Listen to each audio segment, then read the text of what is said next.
Hello everybody, got some fun stuff to do on this stream. I'm going to be focusing a lot on the visuals in the next, I guess for this week, because I really want to make the game feel and look not necessarily finished, but closer to what you might see in like a playtest, for instance. So yeah, that's what we're going to be working on, and I'm going to get into that. But before I do, I want to remind everyone that I'm trying to be a full-time indie game developer. I basically have funding for the rest of this year, which is only 7.5 months. So we're very nearly halfway through the year already. So I'm kind of on a time crunch, and I need to come up with some money. And so one way of supporting me is you can purchase Gunforged on Steam. It's currently $8.99, but you can get it at a discount if you purchase it in a bundle with another game. And if you do play it, leave a review. I'm trying to get to 50 reviews. I've got 49. So if you could leave it a review if you play it, that would be fantastic. Otherwise, you can also consider purchasing my Udemy courses.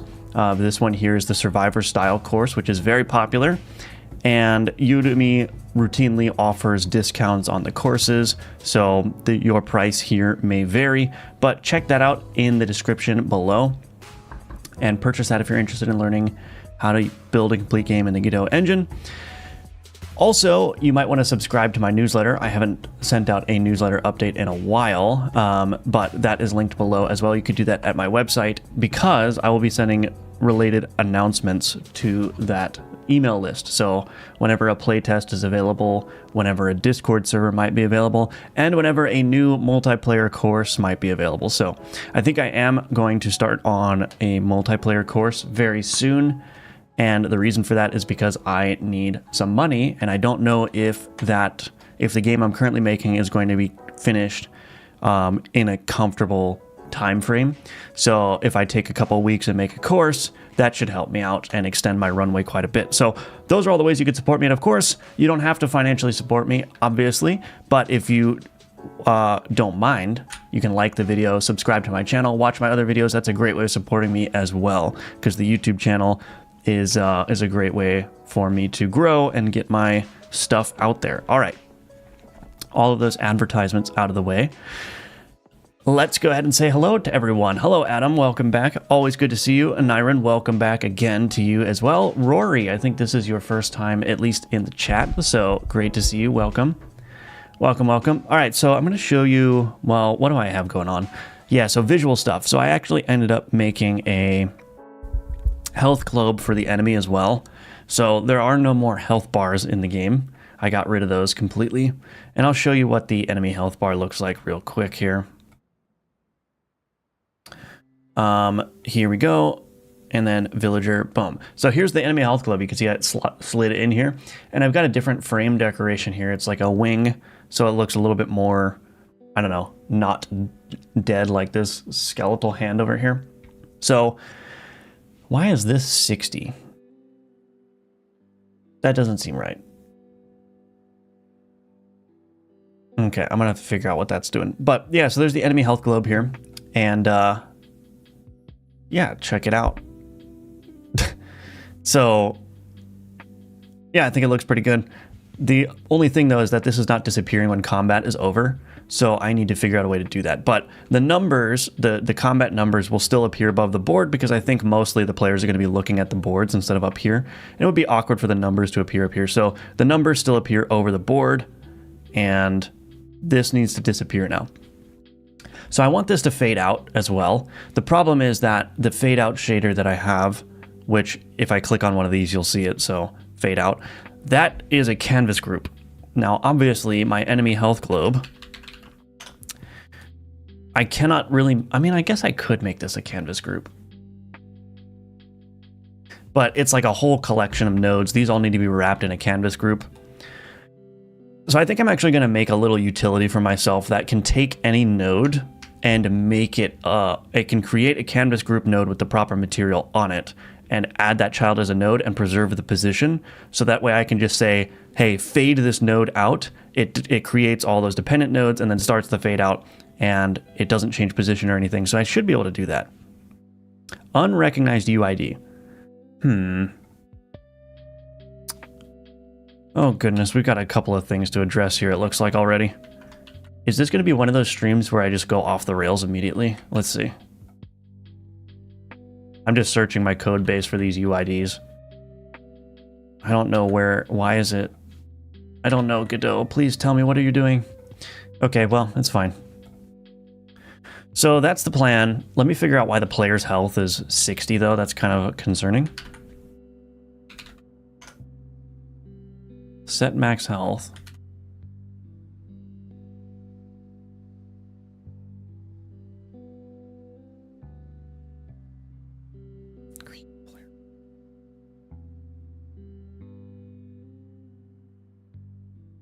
Create player board. Where is this coming from?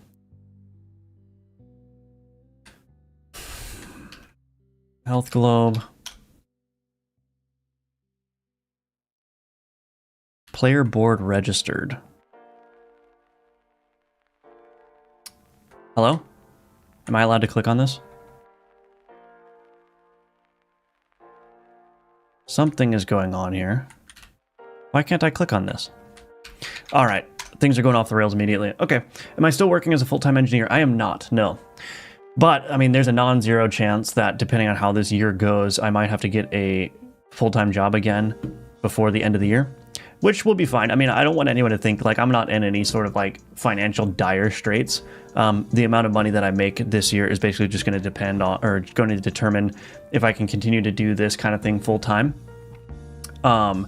But I have plenty of connections and plenty of opportunities available to me. I'm very fortunate, so I'm not going to be homeless or anything, so don't worry about that. Hello, Cody. Welcome back to you. Haven't been able to watch the stream lately. How have you been, my friend? Great. Thank you for asking, Emerson, and welcome back to the stream. I hope you've been keeping up with the VODs at least, but that's okay if not as well. Always good to see you.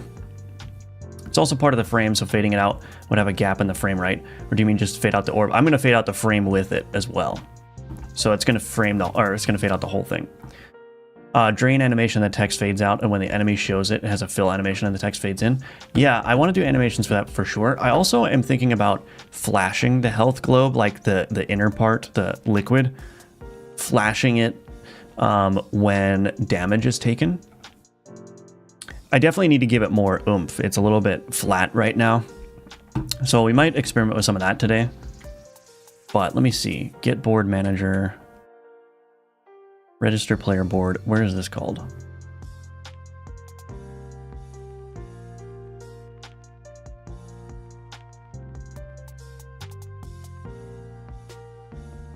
Emit signal player board registered. Why is the player health being set to 60?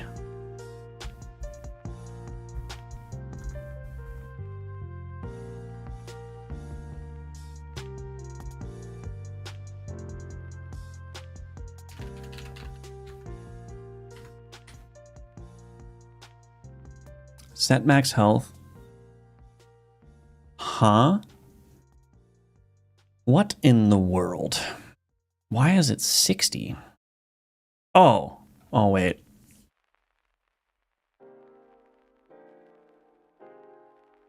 It's going to be one of those days.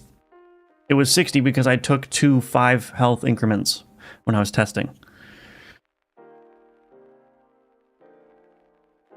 Okay, okay, whatever. All right. Just forget the last couple minutes happened. Anyway, let's go ahead and fade this one out. So yeah, I want to make a utility to do the fade out here. Where do I want to put that? Let me think. I think what I'll do is I'll create maybe I'll just create an auto load for it so I can call it from wherever. So let's do a new scene, other node. Visual utilities, I guess.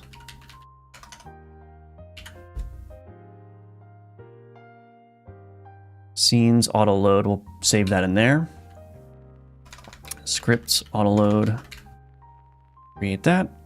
And then in here, resource preloader, fade group component, we'll put that in there. All right, so this is game.autoload. Boom. Node private resource preloader.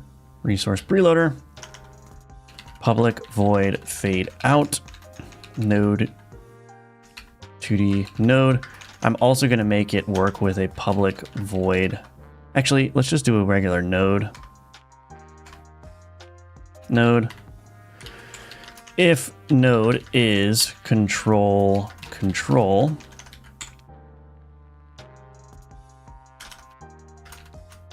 private fade group component create fade group component,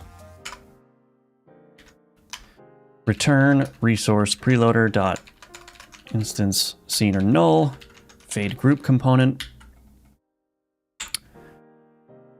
fade group component. Why can I not? So it says accept tab, but it doesn't work because it just doesn't indent. I need to change that keybind, but that's okay.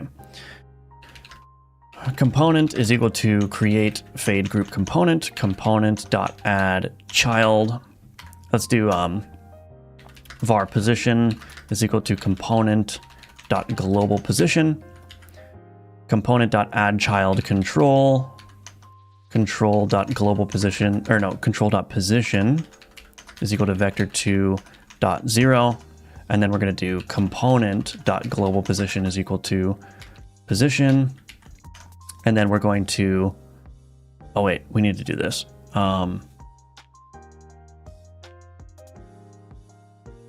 This is control.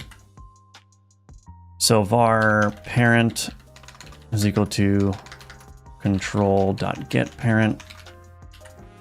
Actually, let's put it up here. Parent is equal to node.getParent. Parent.removeChild control. Component.addChild. You know what I'll do? I'll just do this up here. Create both of these.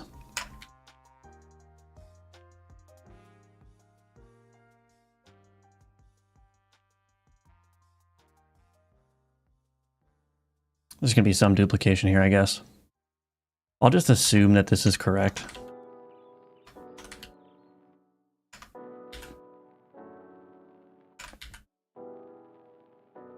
Node, else if node is node 2D, node 2D.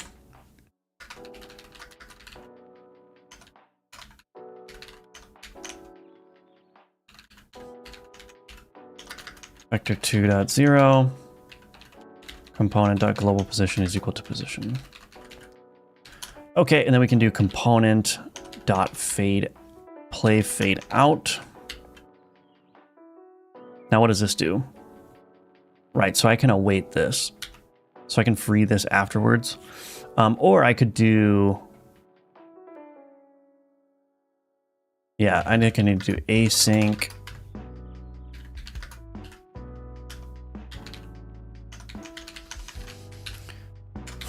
I can either do that or I can do this. Maybe I'll do this. Public async task play fade out and queue free float time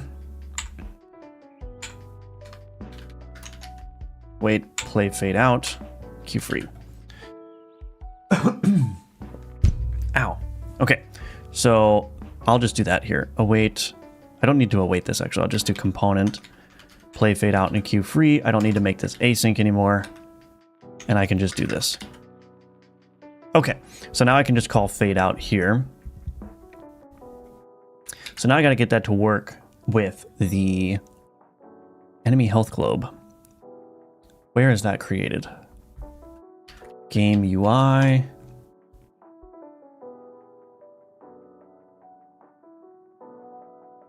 How is the enemy board? Enemy board dot kill.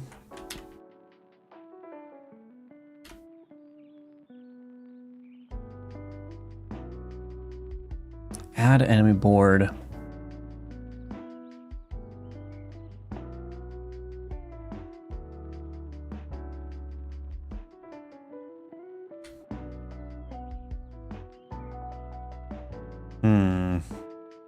Maybe I'll do a signal handler here.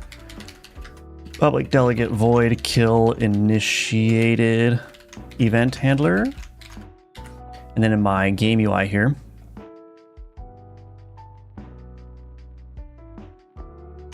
board.kill_initiated.connect.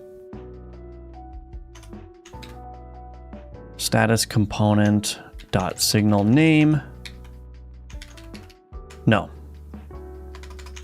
Board.signal name. Game.gameplay. .board.signal name. Kill initiated callable.from. On kill initiated. This.get visual utilities fade out. So I'm going to do this. I'll make this static, I guess. Static. Is that going to work? Cool. Static visual utilities. Instance. Instance equals this.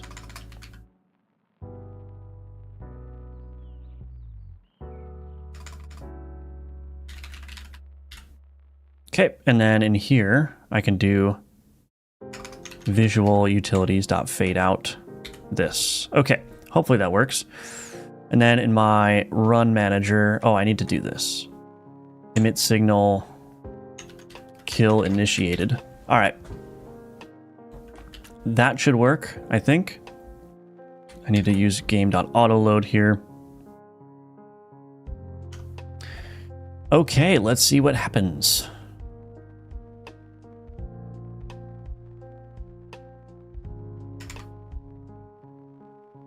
All right, let's see. Hello, Luca. Welcome back. Welcome, welcome. You are keeping up. Okay, cool. Very nice. I hate when my software does things just because I told it to, yeah. It's like the opposite of like, why isn't this working? Hello, Forgotten. Welcome back. Good to see you. Maybe shaking the HP orb when the player takes damage could be a good one. Ooh, yeah, that's a good one. That's definitely a good one.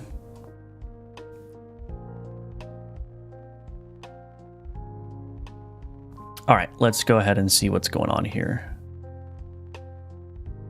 Boom. Booster. Scarab. This Scarab is bugged. I need to fix that too. We're going to see how badly it's bugged. Let's see. So that scrolls in there. Let's see if it fades out properly. I should put the God mode button back in. Oh, it didn't work. Okay. Object reference not set to an instance of object. Visual utilities 26.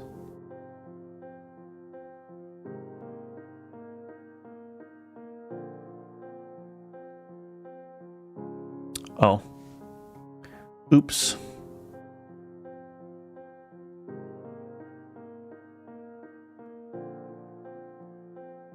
Forgot to add the visual utilities there. All right, try again. Yes, the Scarab is a bug, yeah. That's true. It's a bug that is bugged.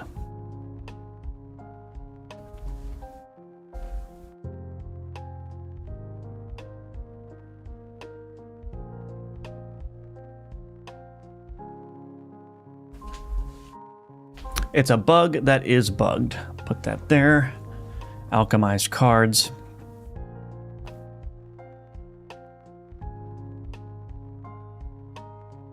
Echo is pretty useless on this card, actually, but that's all right. All right. Let's go ahead and do this. Begin.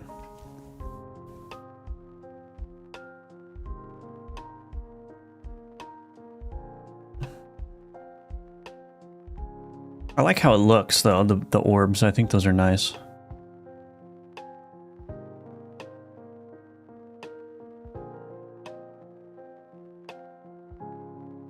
The necrosis should kick in here soon, I think. There we go, necrosis ticking in.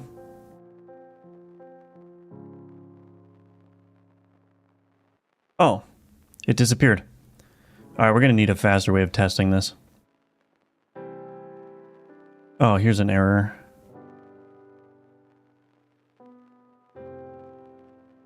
Parameter P target is null. Fade group component. Fade group component 44.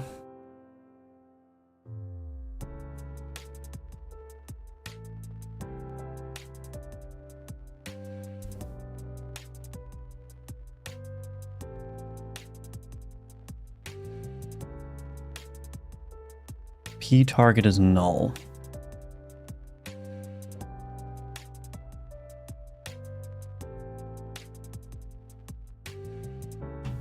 What does that mean?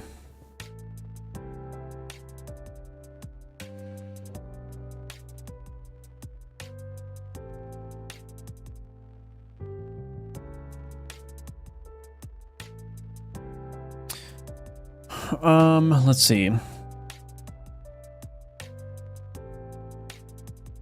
Fade group component 60. So it's playing fade out there.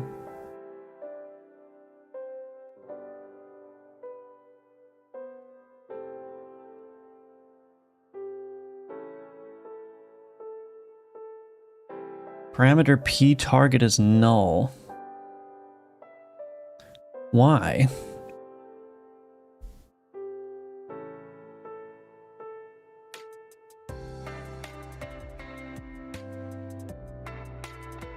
Oh, I need to do parent.addChild component. I think that's what I'm missing. Forgot to add the component to the tree.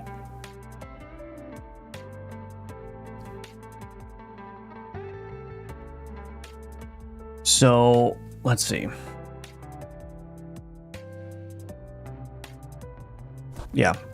Let me add the God mode in so we can get through this stuff quicker.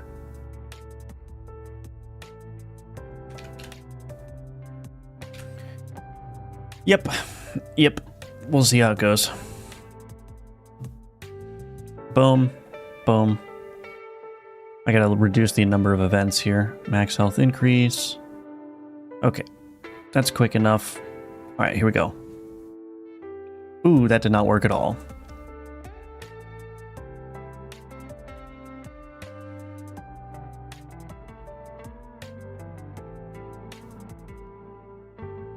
Okay, let's see why that's happening.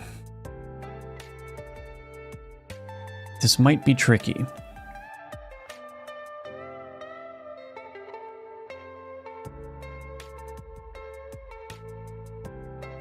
Why is that happening? So let me do this.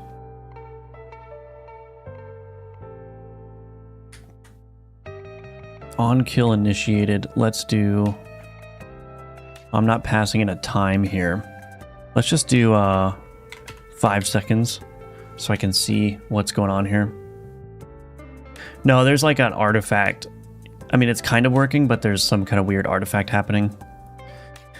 Which is something that I was afraid of, but we'll see. Increase board size, increase board size. Okay, so let's watch this real quick.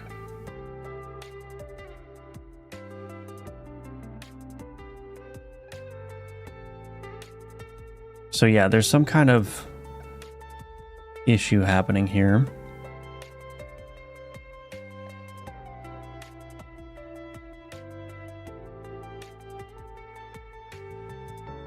That the mask stops working. That's what's happening. That's unfortunate.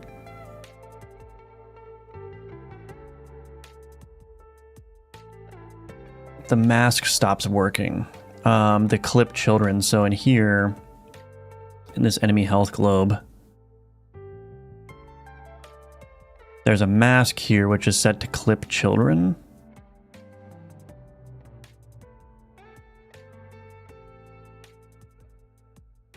So it's essentially getting disabled, I think. Canvas group, let me take a look.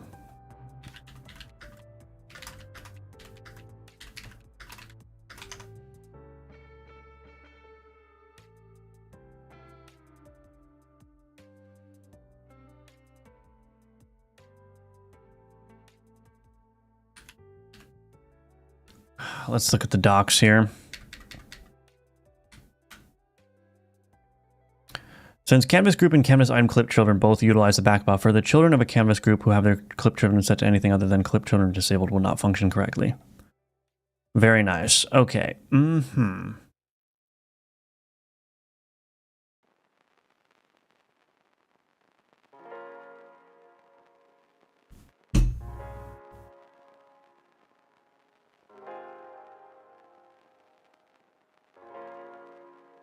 Well, that kind of throws a wrench in things, doesn't it?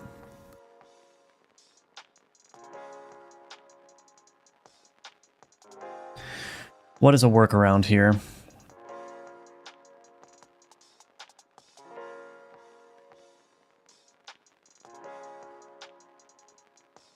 What is a workaround we can do? I guess I could just hide that. But then it highlights this whole, yeah, the mask. Okay,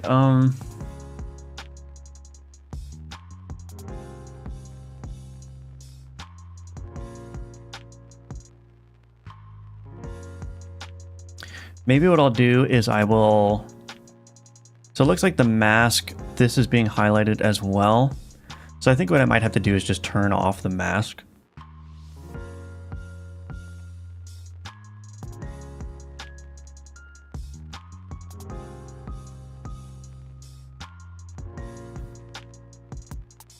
Let's just do that as a workaround real quick.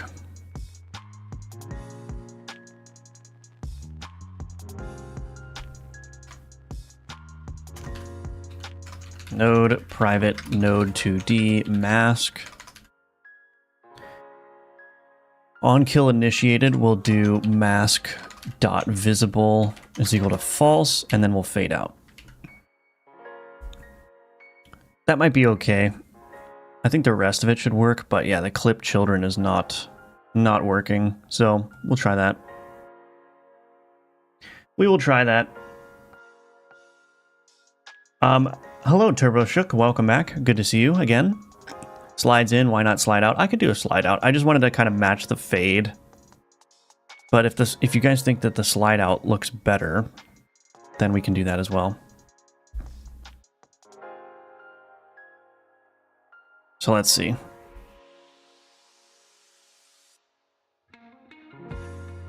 So obviously that's really slow, but if I go down here and I turn this back to where it was, run the game, we'll see how it looks now.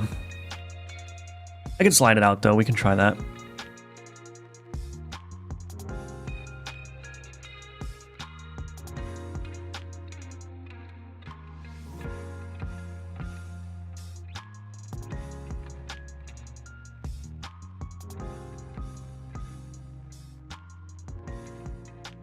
What do you think? So that's the fade out. I'll go again. We'll see what the fade out looks like here. Okay, so here comes the fade out. So what do you think? Fade out, or do you think slide out would look better? Any opinions? Any opinions? I'll do it one more time. Oh, I just soft locked myself. Okay, Amanda likes the fade out. Okay, that's one vote.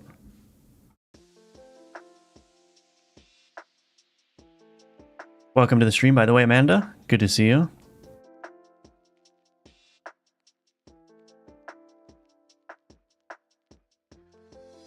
Can we see the slide again? Yeah, sure. Here's the slide in. So if you just imagine that, but reversed, so a slide out. And then here's a fade for when the thing dies.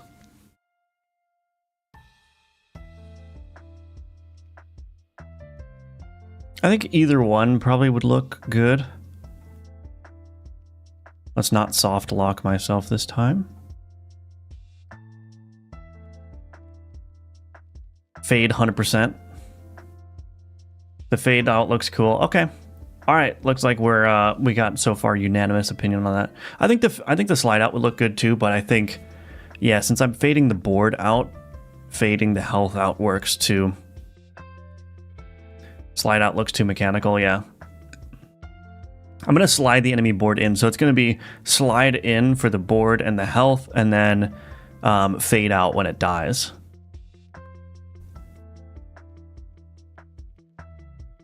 Let me just make sure now that that node is being freed properly. I'm pretty sure it is, but I'm just going to check. Yeah, it's all good. Cool. I'm actually just going to go ahead and do this. Booster.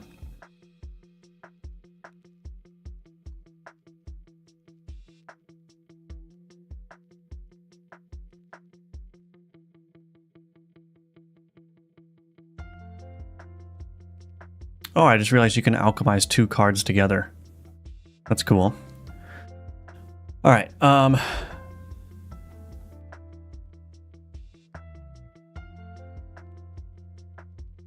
What was I saying? Anyway. Yeah, I think that looks good. Okay. We'll keep that.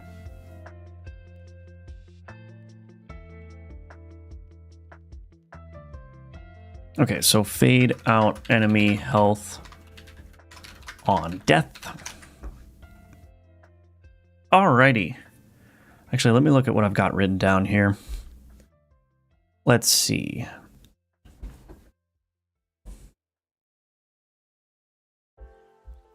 Scarab does huge damage as a bug. All right, so what other visual stuff? So I want to animate the enemy board in. How am I going to do that? Maybe you can tilt when take damage. That's an interesting idea. Welcome to the stream, by the way, Sibitic. Is that, what is it? Sibitic?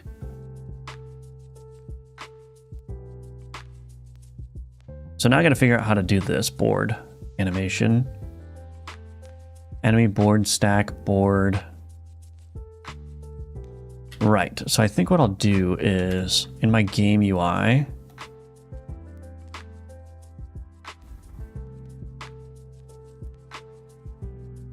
board container.add child board.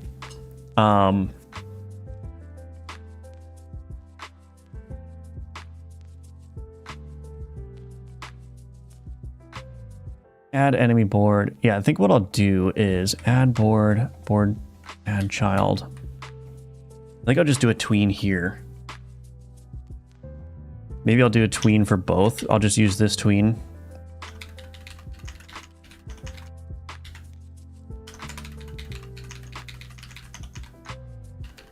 Tween property board. String.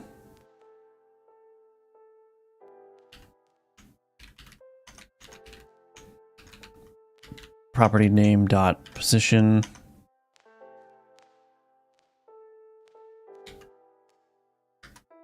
Vector 2.0. What is the duration of this one? It's 1 second. Maybe we'll do 1 second here. From vector 2.right times, what is the distance here? It would be, where is that? Enemy board stack. Oh, I'm not really going to know the position. Actually, I'll just do this. I'm going to hard code it.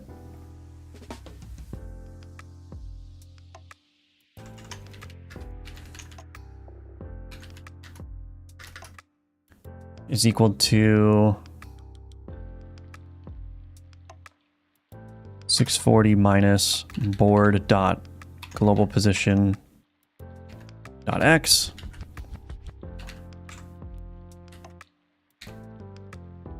Set ease tween dot ease type dot out with back.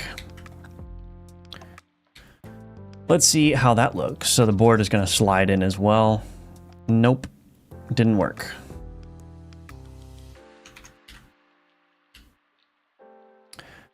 Hello, Bastion. Do you have any guidance on what should be a UI node and what should be more of a sprite? I'm struggling to find the right distinctions in my game where I'm drag and drop from the UI onto the field.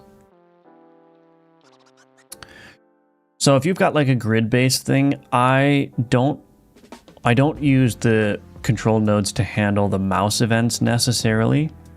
I'm basically just doing calculations to determine where the mouse is on the grid when I release the left mouse button.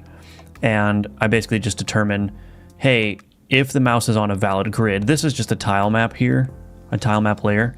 So I can use the tile map layer position and the mouse position to deduce what cell it's over. And if it's not over a valid cell, then I just cancel that operation. So I don't think there are any UI nodes involved with dragging and dropping here. I think that the card does have a UI node that wraps it, but that's just for input handling. So I can detect when mouse events enter, although maybe I'm not doing that. Let's see. Let's see.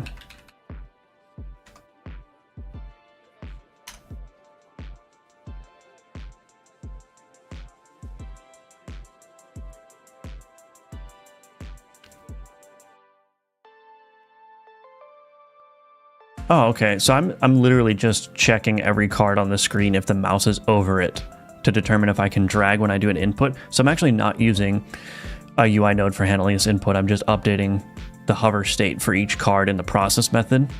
And I just have like this isPointInCard method that will detect that. So anyway, yeah, I mean, if you're trying to do something that's like visually complex, like having cards where you can drag and drop them onto a grid, I probably wouldn't use UI nodes for that, largely speaking.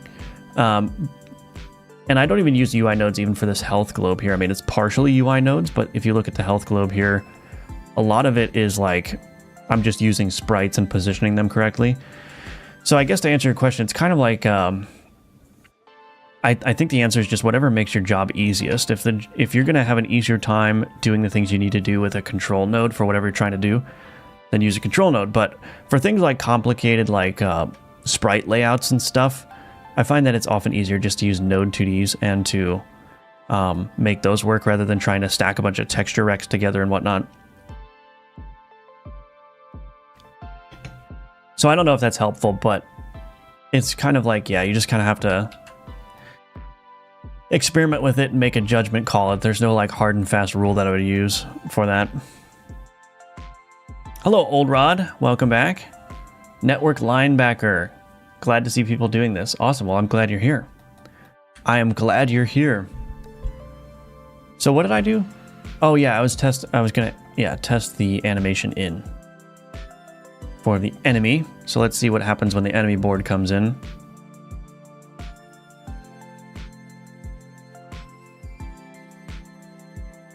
There we go, enemy board. Maybe the enemy board shouldn't go back like that though. Maybe it should, maybe I'll use the same transition type here.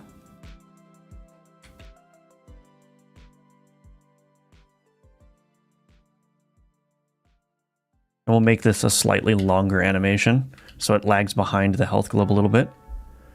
It feels to me as if the UI node should transition at the moment of dropping onto a sprite because it should be animated afterwards. Might be too hard for a UI node.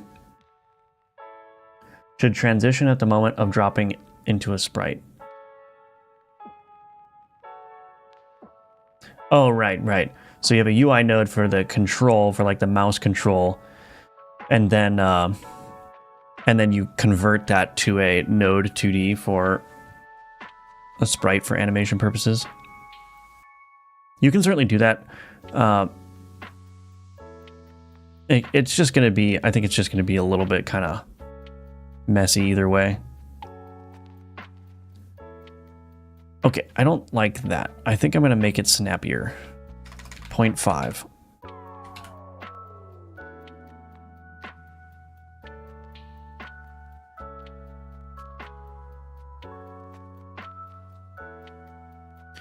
I really need to make some tools to skip through this stuff.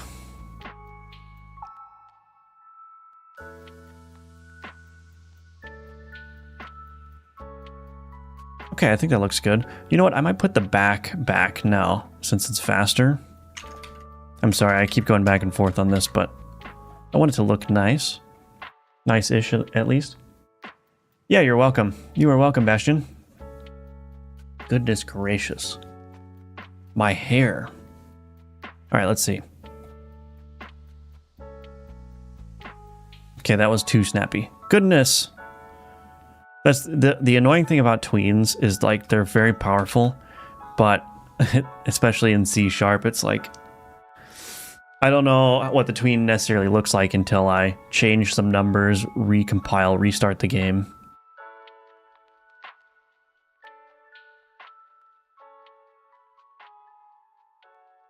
Okay, I think that feels nice. Yeah, I think that feels nice.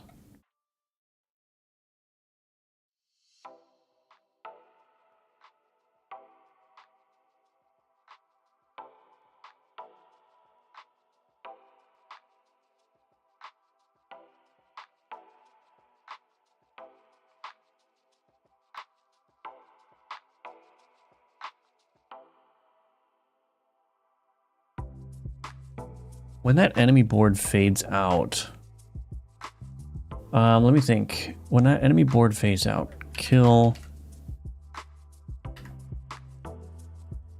You know what? I don't think.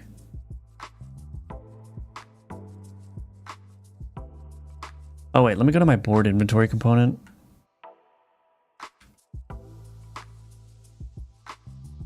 I'm gonna do this.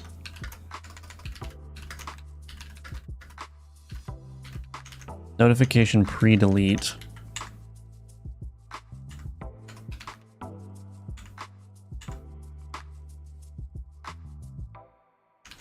going to call Q free on that.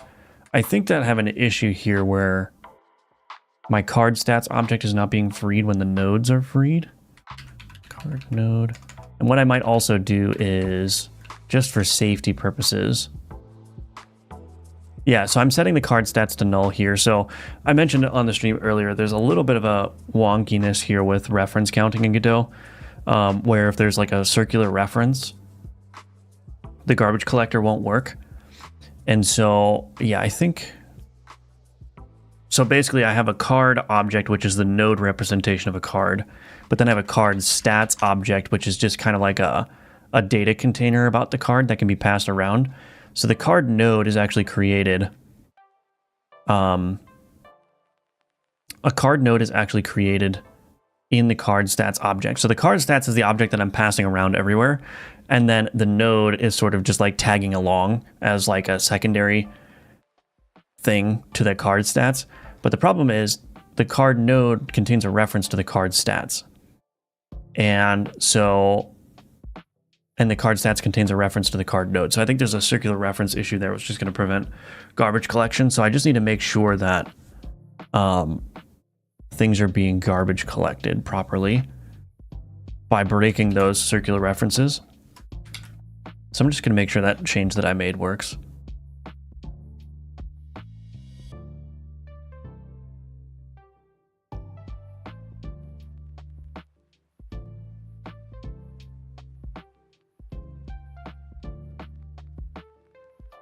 Perform alchemical transformation. We've got to do a lot of art still.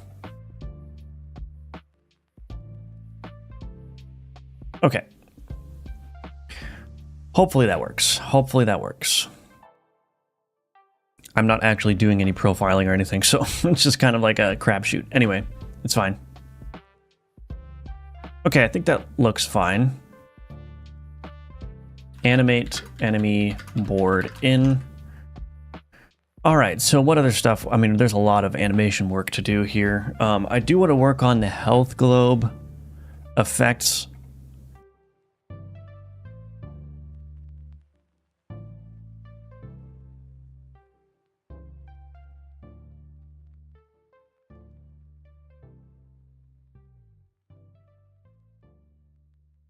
I do want to work on the health globe effects.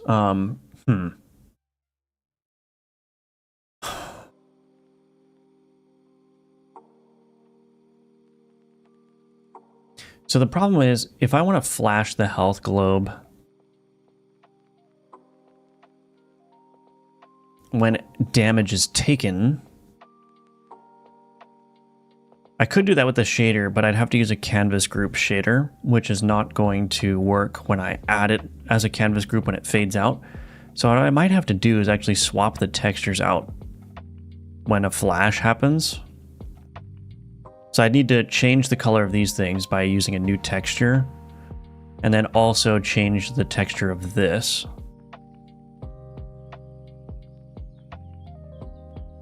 I'd have to recolor that as well.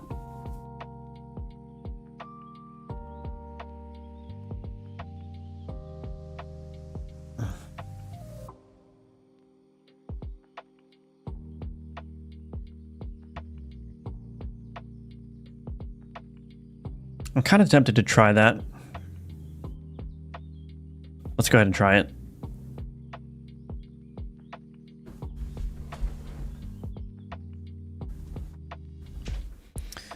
All right, healthglobe.asprite. All right, so let's hide this. Wait, is that?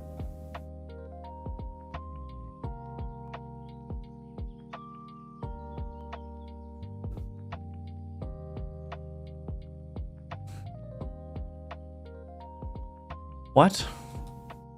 This is a different texture than what I'm currently using.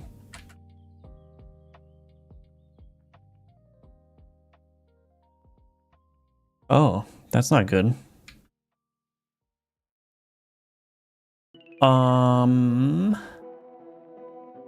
That's not good.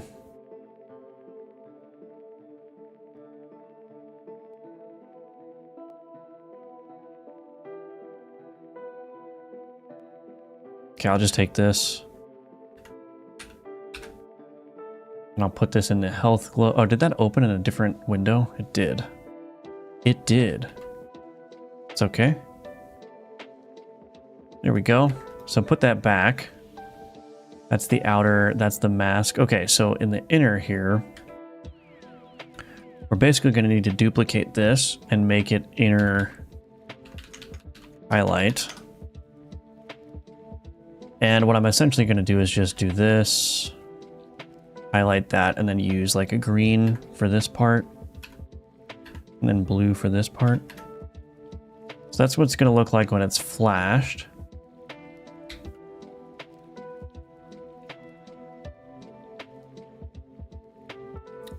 So let's do...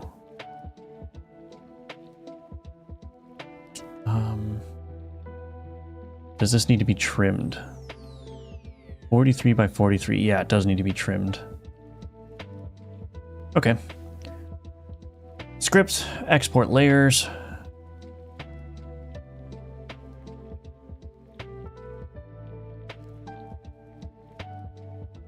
Any day now, thank you. So now this flow purple, I'm going to change this load default palette to that. I'm just going to call this flow purple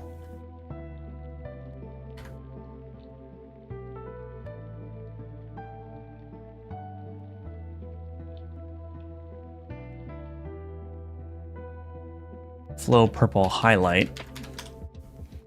And then I need to open up my flow red here. Load default palette.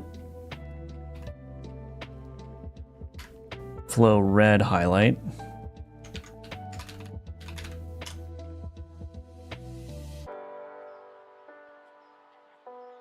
All right, so now in the health globe here, close all this. Health globe. Let's set up some highlight textures. So here, export private texture 2D, flow background highlight, export private texture 2D, flow highlight, export private texture 2D, inner highlight. And then we need private texture 2D, flow background, private texture 2D, flow,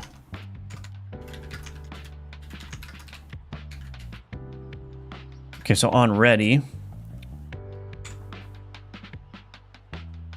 that's not correct. Oh goodness.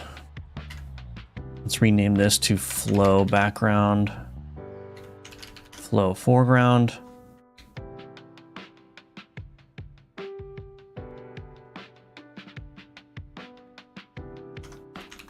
node private flow. Nope. Private sprite 2D. Foreground.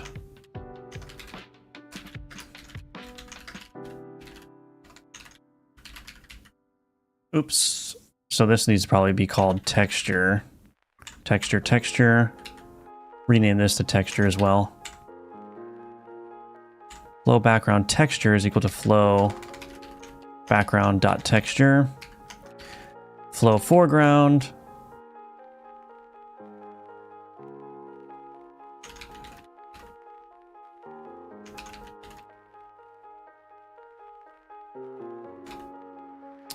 Texture is equal to, and then inner texture is equal to texture progress bar dot, what is it called? What is this called?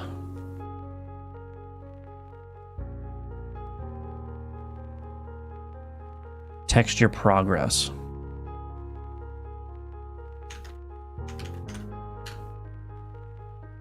Okay, so we need to store reference to all the original textures. That's what that is for. Okay, so now we can on health changed. Whoops.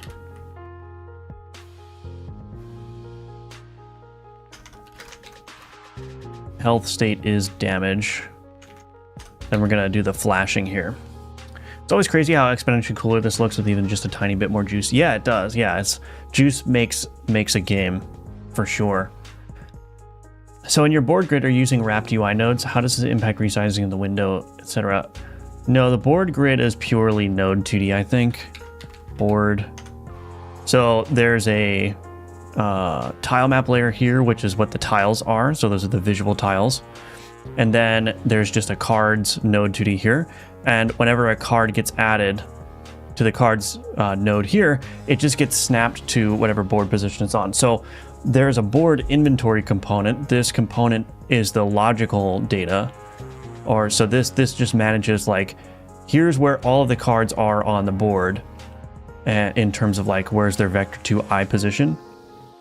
And this class just provides a bunch of utilities for querying the board and checking which cells are open and whatnot. And then there are various signals that are emitted, like card placed or card transferred, that get handled at the board level, and then the board basically just adjusts the position of the node 2D, snaps it to the correct position based on its board location. So it's not, it's all just node 2Ds that are just positioned correctly. It's not, it has nothing to do with control nodes here. So yeah, there's nothing on the board that uses a control node. Thank you, Funk Soul. Love that you're streaming your dev process. Super inspiring to code alongside you. Don't stop. I don't plan on stopping, but we'll see. Like I said, I got to make more money, but it's fine. We'll figure it out. But thank you for joining. Good to see you here. Off topic, but just wondering, have you had any thoughts about what the boards themselves will look like? These boards? Yeah, I mean, I think the general approach here is fine. I just need to spice it up a little bit, I think. But I don't think it's going to deviate too much from this, but we'll see. We will see. Hello, Quidgy Pixel. Welcome back. Always good to see you.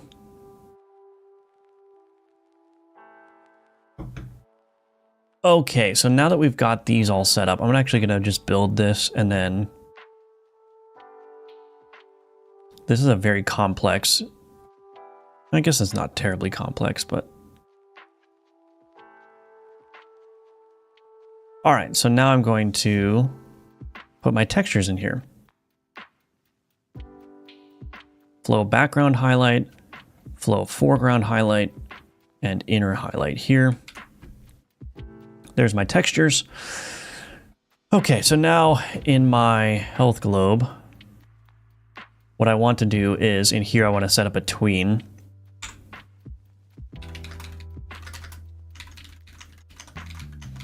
Tween.tween property, and we're going to set parallel.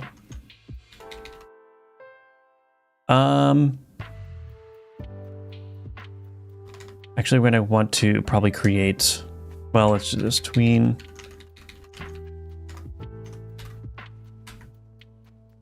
Property. Flow background. No. Yeah, flow background. string sprite 2D dot property name dot texture. The final value is going to be, actually, flow background dot texture is equal to flow background highlight texture. Flow foreground dot texture is equal to flow foreground texture. Texture progress bar dot texture progress is equal to inner highlight texture. And then we need to tween all these. So flow background texture, let's do 0.2 maybe. And we'll do tween dot set parallel. Duplicate this. Sweet. I think that's right.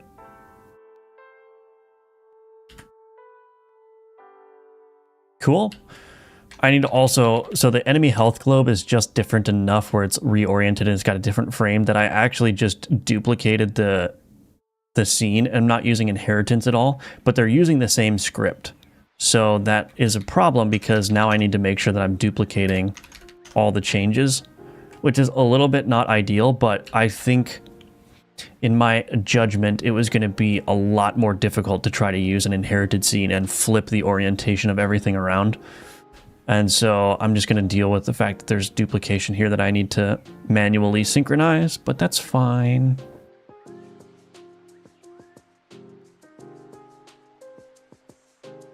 All right, let's see if it works. Any bets on if it's going to work first try? Any bets? Place your bets. Place your bets.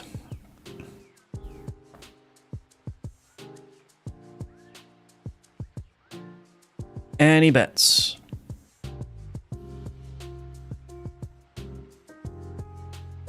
All right. Always confident. Adam says it will work first try. All right. We're going to start in 3. Any more bets? 2. Final call. Unrealistically optimistic as always. Yeah. Okay, let's see. Okay. So it looks like it's working. Is it working though? I don't think the background texture is being set properly. Oh, maybe it is. Oh, I don't think it's being set properly on the enemy side. Did I do something wrong there? Enemy health globe. Oh, I did do something wrong. I put the wrong... There we go. So it did work first try. It's just I did put the wrong texture in there. Also, I think that the flash probably has a little bit too long of a duration there.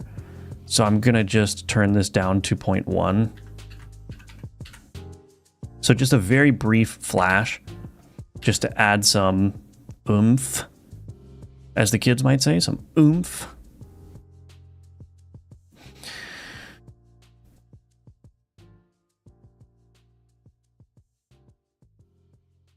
So we'll do it again real quick. Max health increase. Here we go. Yeah, that looks pretty good. I mean, I can't, maybe it would look better with like faded colors, but I think that looks decent actually. Might increase the duration just a little bit though. 0.2 felt too long, but 0.1 feels not long enough.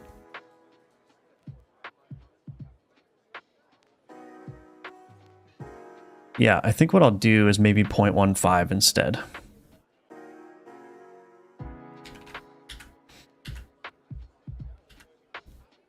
Need a different kind of flash for when you heal. Yeah. Yeah, that's for sure. I don't know what to do for that. I mean, I could just make it mostly green when it heals, I guess. Which would be fine.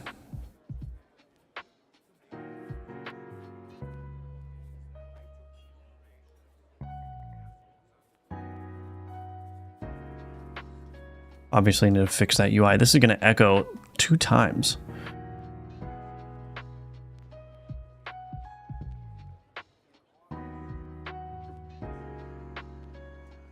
I think that looks pretty good. So now if I add a little bit of an animation, instead of it immediately shrinking down, if I add a tween to bring the progress value down, I think that's going to help quite a bit. So maybe we'll do that next. Update swirl's position. So yeah, I definitely want to tween this. So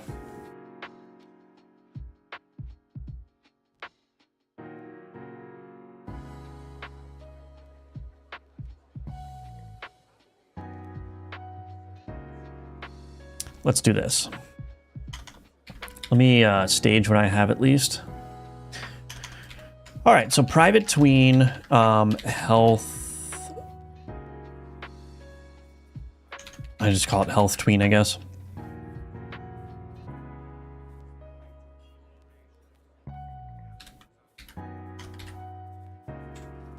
Health tween dot kill if valid. Health tween is equal to create tween. Health tween dot tween method. I forgot how to use tween method.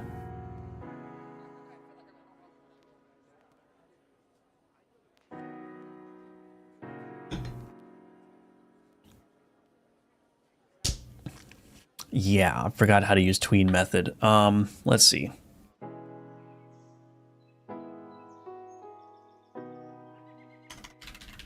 Void health tween method. Let's do float initial percent, float target percent, float percent complete. I think that's what I need to do here. Oops. Complete.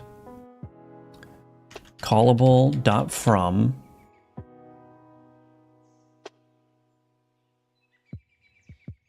Float.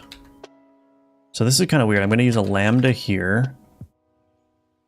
Percent complete. We're going to call health tween method from the, I don't have the previous, so I'm going to use texture progress bar dot value to health state health percent. This is a double, so this needs to be a float. Percent complete from 0 to 1. Perfect. There's no argument that require, oh, to duration. Let's do 0.2, I guess. Set ease type dot out dot set transition. Let's do cubic. Or maybe we want to do in. Actually, let me look at my easings cheat sheet real quick. Easings.net. Oops.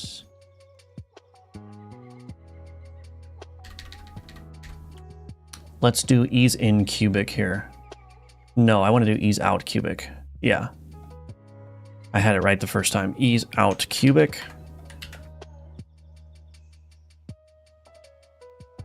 So what this is essentially going to do, this tween method, basically it just takes a callable and it will pass in whatever variant you want. So here I'm tweening from 0 to 1 over 0.2 seconds. So this is 0% to 100% over 0.2 seconds. And the reason I wrap it in a lambda here is because I can pass in some initial values. So here's the starting value of the texture progress bar, and here's the desired value, right? And so then I can lerp between those two values using this percent. And the reason that's going to be helpful is I can do this. So now I can do texture progress bar dot value is equal to mathf.lerp from the initial percent to the target percent by the percent complete. And then I can call update swirl's position so the swirls follow it. So now instead of it being instantaneous, oh, I do need to do a remap though.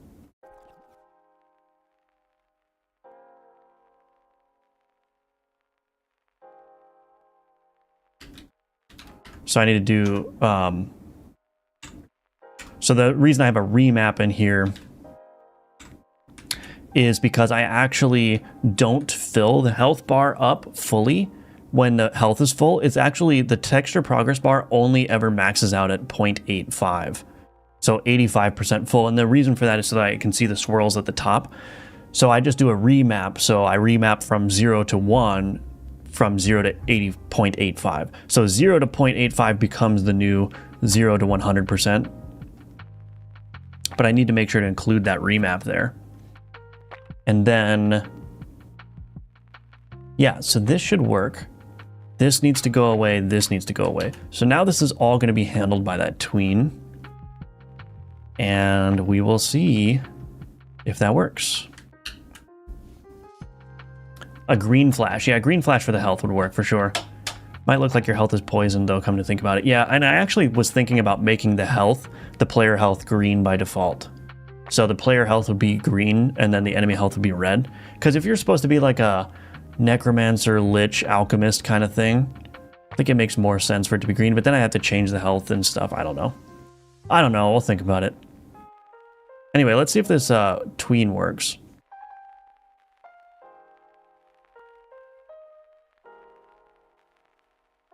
It does not appear to be working. Very cool.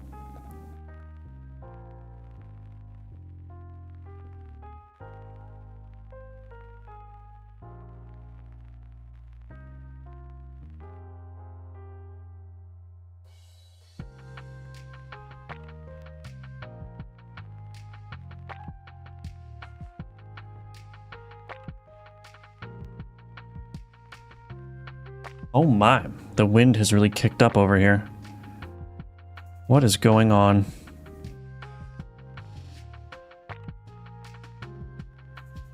Let me just check the weather, make sure nothing's happening.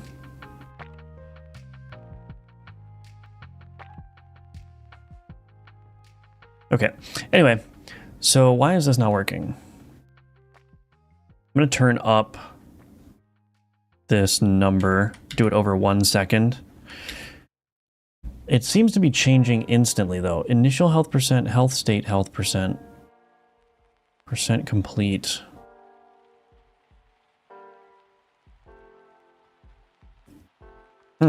Why is that not working? Oh. No. Never mind. Why is that not working? Very interesting. Let's see if the increased duration... Oh.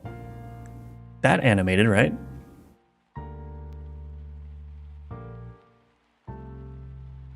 Oh, it's going too far down. Oh, why is that happening?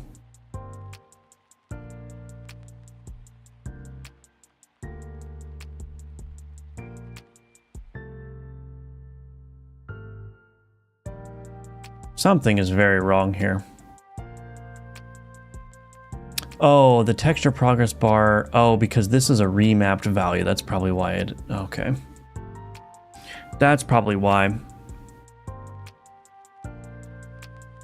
So you know what I should do actually is I should probably remap this. Actually, instead of doing the remap down here. Yeah, let's not do the remap here. Let's do the var remapped health percent is equal to here. This is going to become the health. Yeah, health state health percent.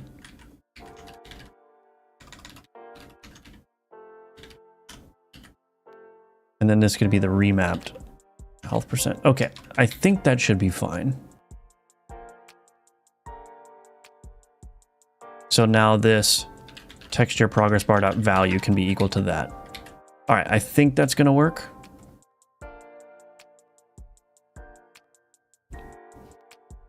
Oops. So yeah, see how the reason you can see these swirls up here is because the texture progress is capped out at 85%. So remapping is very useful in that case.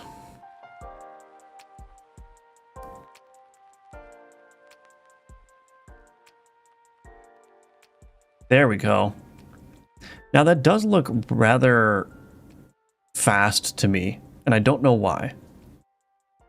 That does not look like it's taking 1 second to complete.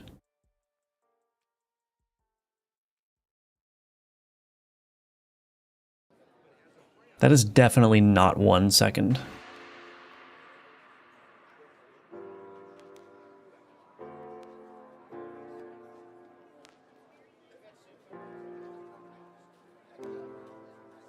I'm gonna get rid of the easing and stuff. I wonder if that's just fooling me.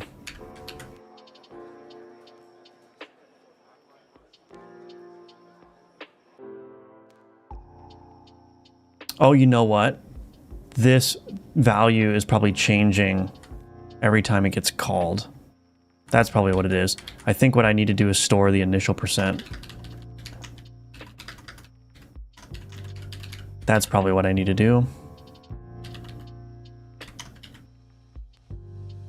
Okay, I think that that's probably going to fix it.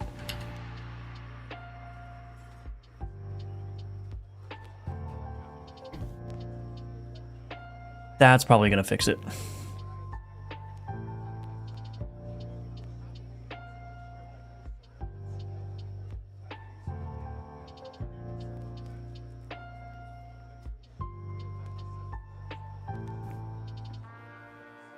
Yep, there we go. Ooh, I kind of like the slower fill.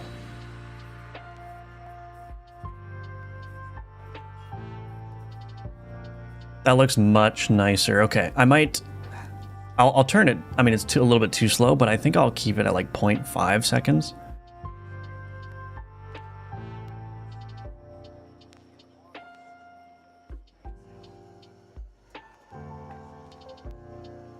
Sweet. That looks pretty good. That looks pretty good. I'm going to turn this down, though, to 0.5.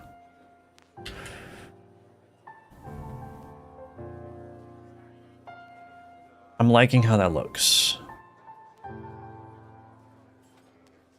Let's see. Boom.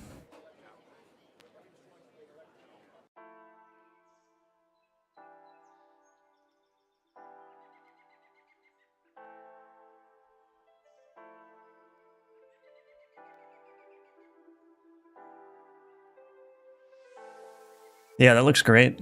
I like that.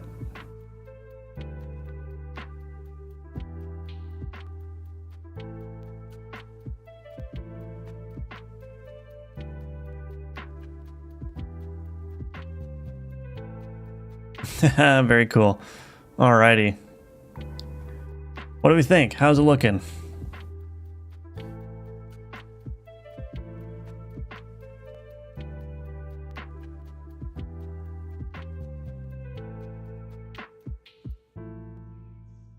Came in a little late, but the health globes look great. Thank you, Jesse. I appreciate that. Thank you, thank you. Yeah, I think it's turning out pretty good.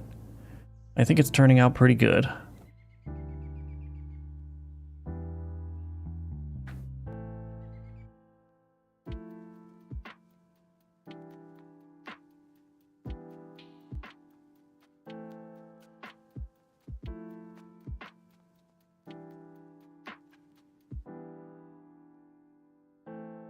Sweet. Yeah, that looks great. The tweens really make a difference, I think.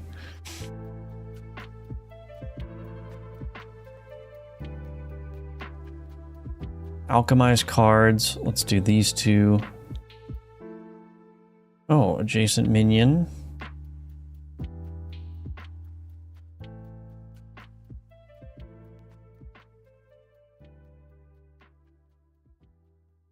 Boom. Add enchantment to card. Let's add Echo Enchant to this one.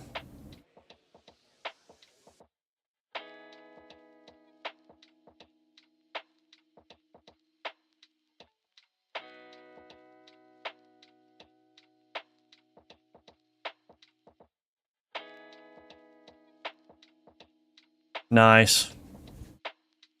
Sweet. That looks pretty good. Thank you, Zaniron. Welcome, welcome. Adam says, well, that's approval emojis. Have you thought about when you heal, having particles go from the player to the globe? Yeah, I want to do stuff like that. I gotta still think about how to do that. I also want to update the effect that plays when a card targets another card. Still stuff I need to think about for sure. Yeah, I don't know. Just stuff I gotta do. Stuff I gotta think about.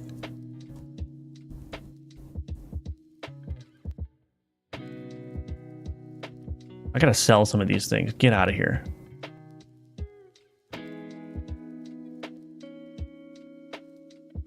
The nice thing too is you can just, if you don't want a booster item, you can just drag it on over to the sell and just get immediate money out of it. Sweet. I think it's looking pretty good. All right, so I'm gonna commit that. Commit.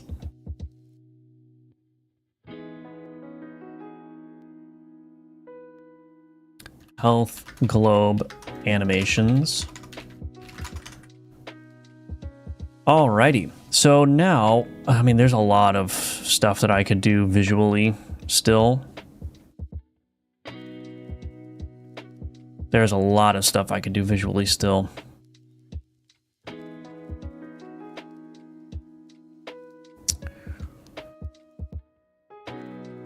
Poison enchant, let's see. So this needs to change, this enchantment, because this is the resurrection sort of thing. Obviously selecting these, there needs to be some kind of animation here. The icons need to change based on what type of event it is.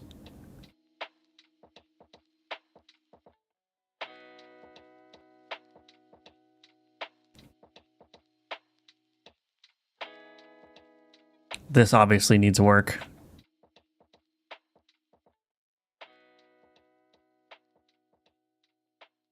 Play a little animation when I enchant something. These need to slide in somehow. And also play an animation when I select them. Yeah, lots of work. Lots of work to do still, visually and whatnot.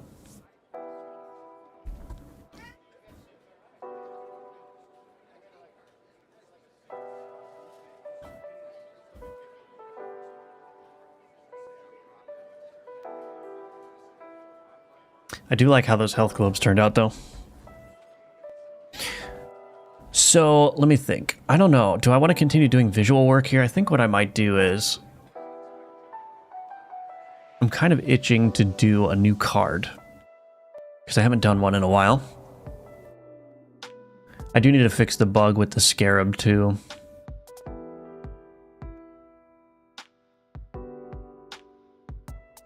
Oh, that's done.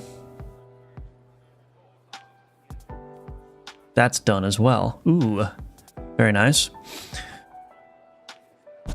Okay, I think I want to... Let me think.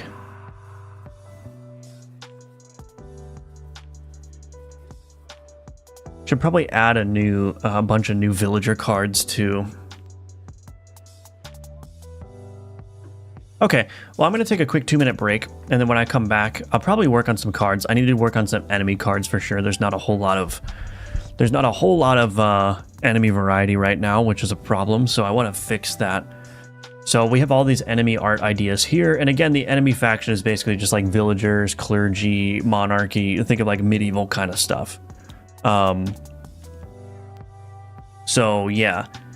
So I'm going to work on some of that, and when I come back. So in the meantime, please check out the links in the description below. Those are all the ways that you can support me. And you can purchase Gunforge, you can purchase one of my courses, all that good stuff. So again, all that's linked below. Give me 2 minutes, I'll be right back, and then we will create some enemy cards to increase the variety in the game.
All right, I'm back. Welcome back to me. Thank you, Turbo Shook. Very much appreciate that. So how long have you been working on this game so far? I looked at your first stream of it, and you already had some stuff done already, so just curious. It's been, what is it? Like, I don't know when the first streams were, but I had only worked on it for like a couple days before I first started streaming it, maybe like a week before then. So whenever that first stream was, just add a week, and that's how long I've been working on this game. I think it's only been like 2 months, maybe. A little over 2 months, 2.5 months. What website service are you using for your to-do list? This is Obsidian, the note-taking app Obsidian with the Kanban community plugin.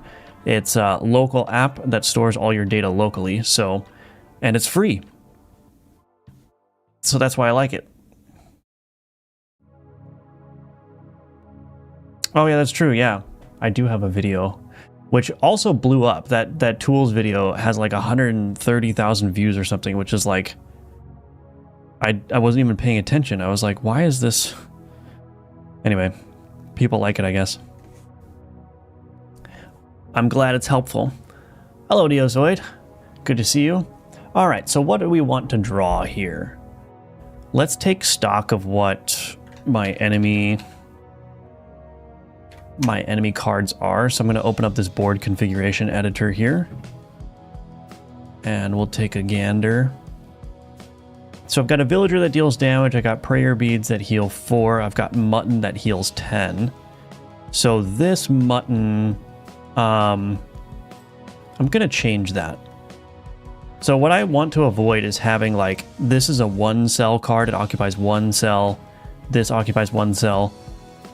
The only difference between these two things is the mutton has a higher turn count versus the prayer beads. So, but I do want to differentiate the cards more. So what I might do is I might make this mutton do a heal of like 5, but then double heal if it's next to a minion. And this is like a minion here. So I think I'll change the mutton. The dog is also a problem. It has the same amount of turns as the villager, and it deals less damage. So, I mean, I guess these two, are the dog and the villager, are differentiated by having different cell occupations here. So this is vertically 2 and this is horizontally 2. So I just want to provide more variety. The arming sword is very interesting. It echoes if there's an adjacent minion card. So this is actually very powerful. I might turn the turn. I have to do a bunch of stuff with like the turn cooldowns and stuff. But anyway, I think what I'll do is I'll make the mutton do more heal if it's, well,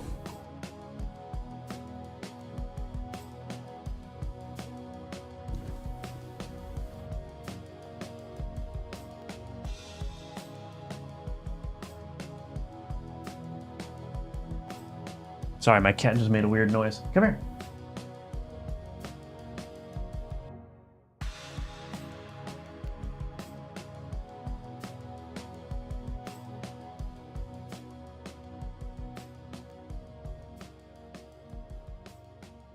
Uh-oh.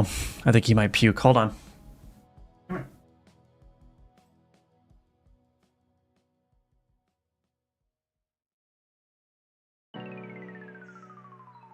Are you okay? You okay, bud? Ah. Nope, I think he's okay. You okay?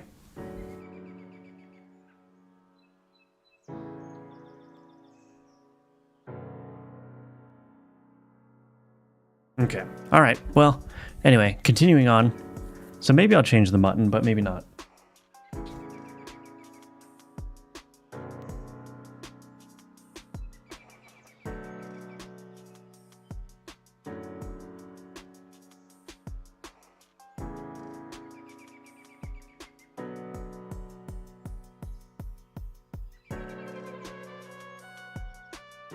Goodness. Sorry. Sorry for the delay. I'd say it's a hairball, but yeah. Do you think you'll add piercing damage to certain things that ignore shield? Not sure if that's already a thing. Yeah, so the poison ignores the shield already, but piercing damage could be a thing. Yeah, there's all kinds of places I can take this, but I just have to figure that out, I suppose. Anyway, maybe we'll just draw a new thing and I'll worry about updating the existing cards later.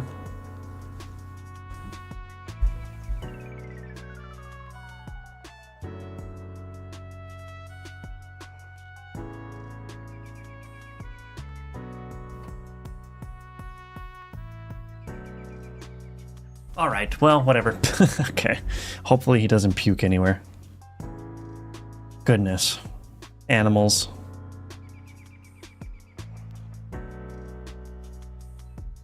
What do I want to draw? A friar in... So I could do a larger card. Like an inn. That would definitely stretch my art capabilities for sure. Trebuchet, shield, crozier, beer mug, bar stool, anvil, road sign, jester, lamb, apron, hammer, sweet roll, torch. Maybe I'll do a torch. Although I have fire, I want to add a fire stack. Maybe this is a good opportunity to add that fire status. I actually don't know what the fire status is going to do. What I have written down is that it deals delayed damage and consumes all fire stacks. So I'm thinking like when fire is applied, like 4 or 5 turns later, it consumes all the stacks and does that amount of damage.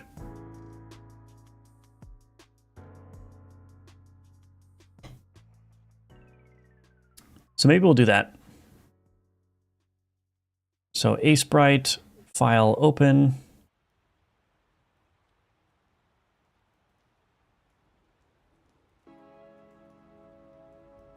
Background. The torch can be a 1x2.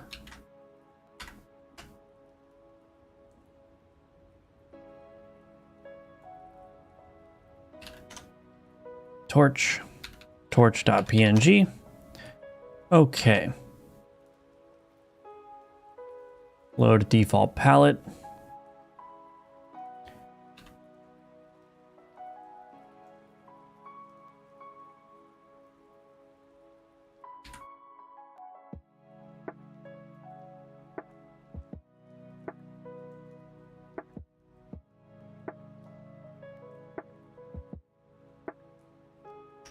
This is kind of what it would look like, and then I have to do, obviously, the flames, which are going to be a little bit difficult.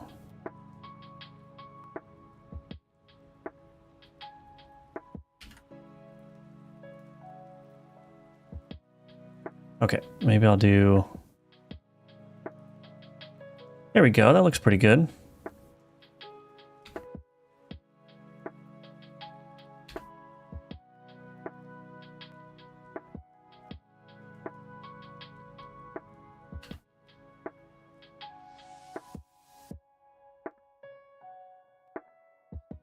Guess we'll keep it like that. Okay, give me 1 second, sorry.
All right, sorry about that. I'm sorry about that. All right. Hello, Filippo. First time in chat, started learning Godot a week ago. What would you say is the best omnicomprehensive resource to learn Godot? I feel so lost. Yeah, I mean, I don't know if there is one. I think you can look at GDQuest stuff. You can look at Brackeys. Brackeys recently got into doing Godot tutorials, so that's a good one. I've got a number of tutorials. I also have courses available. But I guess it depends if you have programming experience or not. My courses are definitely geared towards people who have at least some familiarity with programming. But I think the thing about my courses, if I'm allowed to shill them for a moment, is that they show you how to build a complete game. So you go from empty project to complete game, and I show you like every step of the way, including like the refactoring and how to architect the project and all that stuff. So, I mean, I think those are pretty comprehensive, but I don't know if it's comprehensive in the way that you're looking for, which is like a deep dive into like the Godot philosophy or anything. So yeah, I wish I had a better answer, but I don't, unfortunately. You just have to like kind of find a bunch of different tutorials and learn from each of them differently, or learn different things from each of them. Hello, Snupbill. Thank you for the IDR 10,000. Very much appreciate that. We have the message Yummers here. Always appreciated. Thank you. Thank you. Yummers indeed. You can put 4 pixels light white color for a decent fire sprite if you like. Seeing how Super Mario Bros. In NES with Fireball. Yeah, I'm going to shade that for sure. I think this actually probably, now that I'm looking at it, probably make this smaller. And then we can make this larger.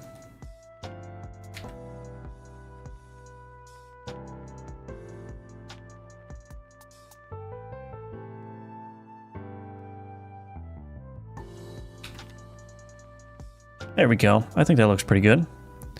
Obviously, we'll need to shade it as well. Are you okay, cat? Are you okay?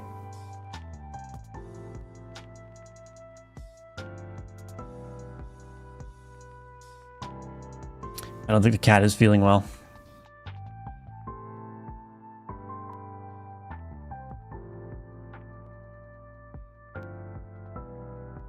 What do I want to use for this?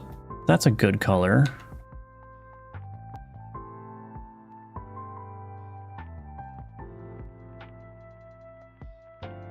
Kind of like that. And then for this,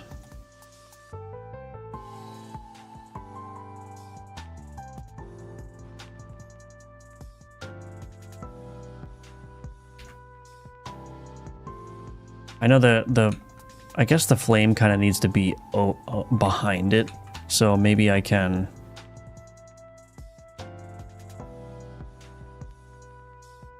just make this bigger.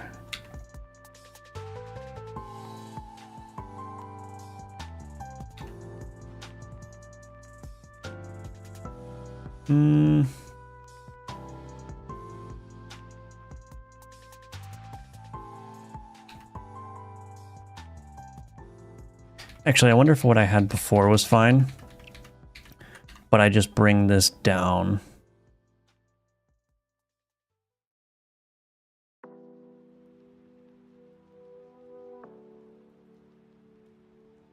Yeah, I think that'll work. Okay, so now we're gonna make like a bright core.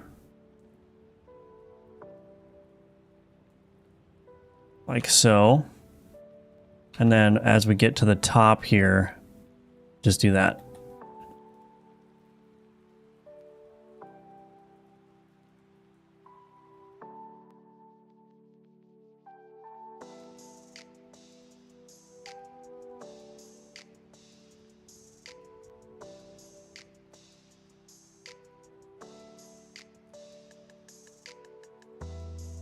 I think that looks fine.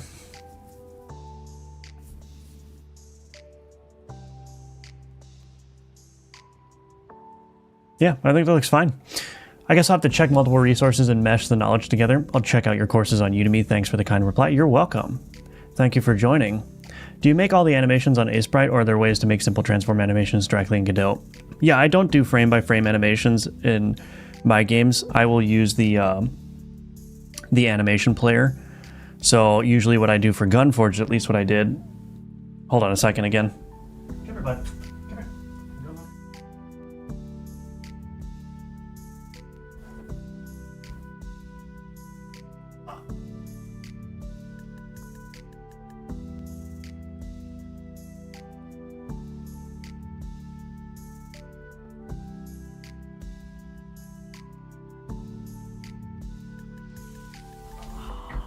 All right, I'm sorry. The cat is just not feeling well. He's had health issues in the past, so every time he gets a little bit weird, it worries me somewhat, but thank you for your patience. Anyway, so yeah, the Gunforged animations were all done using cutout animations, so I would draw the entity, and then I would just like cut out the parts that I wanted to animate in the editor, so I would cut out the head, and I would cut out the torso usually, and then maybe the legs, depending on how big the sprite was. But usually it was just like torso and head. And then I would animate those things in the animation player in Godot. So I wasn't even using bones or anything. It was just basically keyframe animations. And that's how I did all my animations for Gunforged. So frame by frame animations, I don't like doing them for a couple of reasons. One, I'm not good at them. Two, they take a very long time because you have to redraw big portions of the sprite every frame. And three, when I want to change the animation or recolor the sprite or change the sprite art, I have to do that for every single frame. So it's like you're multiplying your effort, right? So it's much easier just to have like a flat static sprite that you can redraw however you want and then just animate it in the editor. And then you can change the animations too on the fly. So if you don't like the way that something feels in the animation player, you just go in and edit the keyframes. It's much easier. So that was mostly just like a time-saving thing, but also I don't have the skill to do frame-by-frame animations. Do you have any specific inspirations for this game's mechanics or art? Specific inspirations? So the mechanics are inspired by things like backpack battles, the Bazaar, and other auto battlers. In terms of the style is kind of like... I mean, it's just kind of like, I guess, a generic style, like necromancy, alchemy, medieval science. I just think that that kind of merger of those three things works really well together. So like, because typically when you see necromancy, it's like in a high fantasy universe, right? And when you see like medieval science, it's kind of like more alchemy related. So I figured like, why not merge all those things? Like have a theme where it's like, you're a necromancer, but in a kind of like Frankenstein scientist kind of way, where you're using alchemy and you're using like the medieval scientific quote unquote knowledge of the day to like do these things like create undead minions and like these hordes of these legions of dark creatures, right? I think that's really cool thematically. Obviously it's like that sounds more impressive than what the art is going to show, but I just think that that theme works really well. So I would say that I was just mostly inspired by I want to do something with like that kind of theme. Hello, DevRear. I'm new to computer science and my only drive to choose was game dev. Can you please give a roadmap to get into game dev? Yeah, so I think what I would do is... What I would do is, the first thing you need to do is learn how to program if you want to do a game dev, and you can learn any language. The programming skill sets are very widely, I guess, I don't know if the word fungible is correct, but once you learn how to do programming and once you learn the concepts behind programming, you can basically use whatever language. It just becomes a matter of figuring out how to use the language specifically, but it's not like every language uses a different logical system. It's all the same. There's always for loops, there's always data structures, there's always functions. And so when you know how to build an app or software using with just pure code, then you can bring that over to game dev for sure. And then what I would do is once you've mastered, or not mastered, but once you've gotten comfortable with a language, then pick up a game engine and learn that. And that's a different skill set. And also you should familiarize yourself with trigonometry and some elements of linear algebra. So I don't know if that's exactly a roadmap, but I think those are the three biggest technical skills that you'll want to know for making games. And then of course there's a bunch of other stuff too, but like art and whatnot. But I hope that gives you, if you're already in computer science, then you should be well on your way. I think that probably programming is the hardest part of game development, just because programming is just difficult in general, I think. I think you can do it. It's just like, I just think it's difficult for a lot of people for a variety of reasons. Anyway. I wish I had a better answer for that as well, but I hope that helps. I showed up at the best time for cat reveal. Yes, you did. Did I try 3D in Godot? I did it once, and I don't know enough about 3D in Godot to talk about it intelligently. What software? Hello, Yannick. This is Sprite, and I'm using Godot engine to build the game with C#.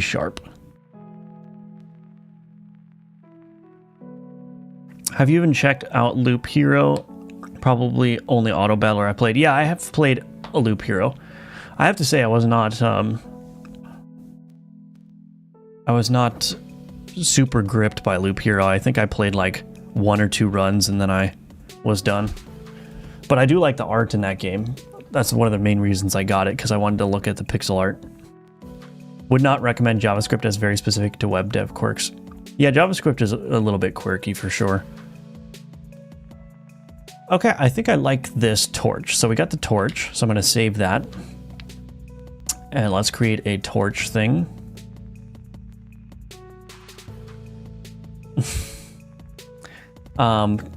Data card, create new resource, card definition resource, torch, art, quick load torch, dimensions 1x2, turn cooldown 5. Is enemy? Yes. Is flippable? Sure, why not? This is going to be a weapon and a ritual.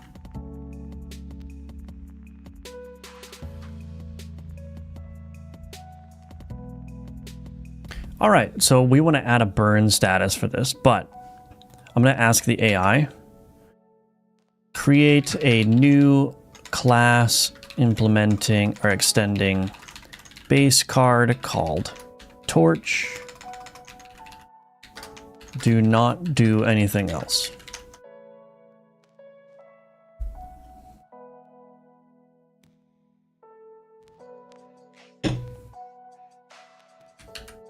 Thank you.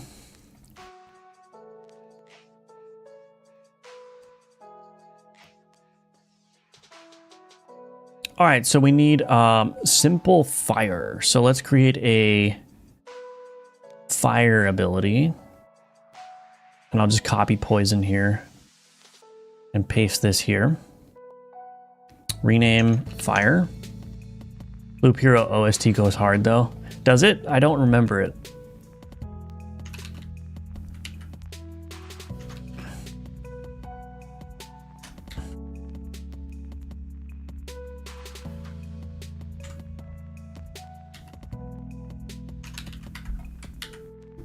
Okay, so execute. We're gonna need a new fire status. Modify global status, that's fine. We're gonna need a fire status here. Ability explanations, let's add a poison or a fire status.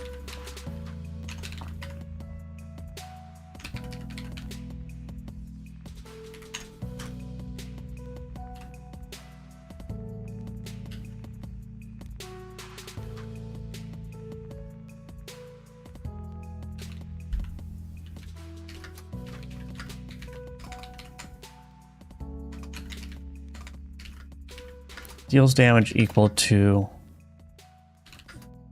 fire amount after 5 turns or something. I don't know. Anyone have any ideas for how to differentiate a fire status from poison?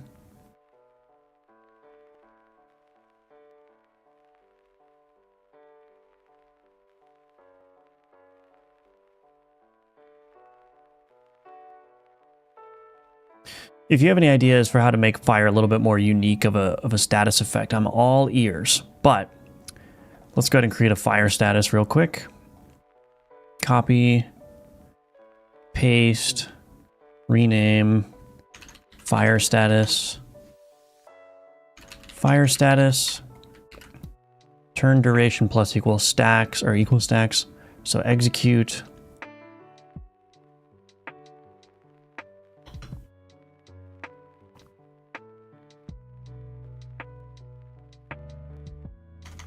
Private int turns remaining is equal to 5. Turns remaining minus minus if turns remaining is equal to 0. We're going to deal direct damage equal to stacks. We're going to set stacks equal to 0. So let's do turn duration equals, yeah. Let's do this, public fire status. Oops.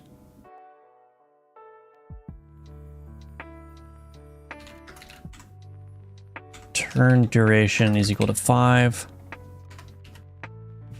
So when you apply stacks, stacks plus equals amount, turn duration minus minus if turn duration equals 0.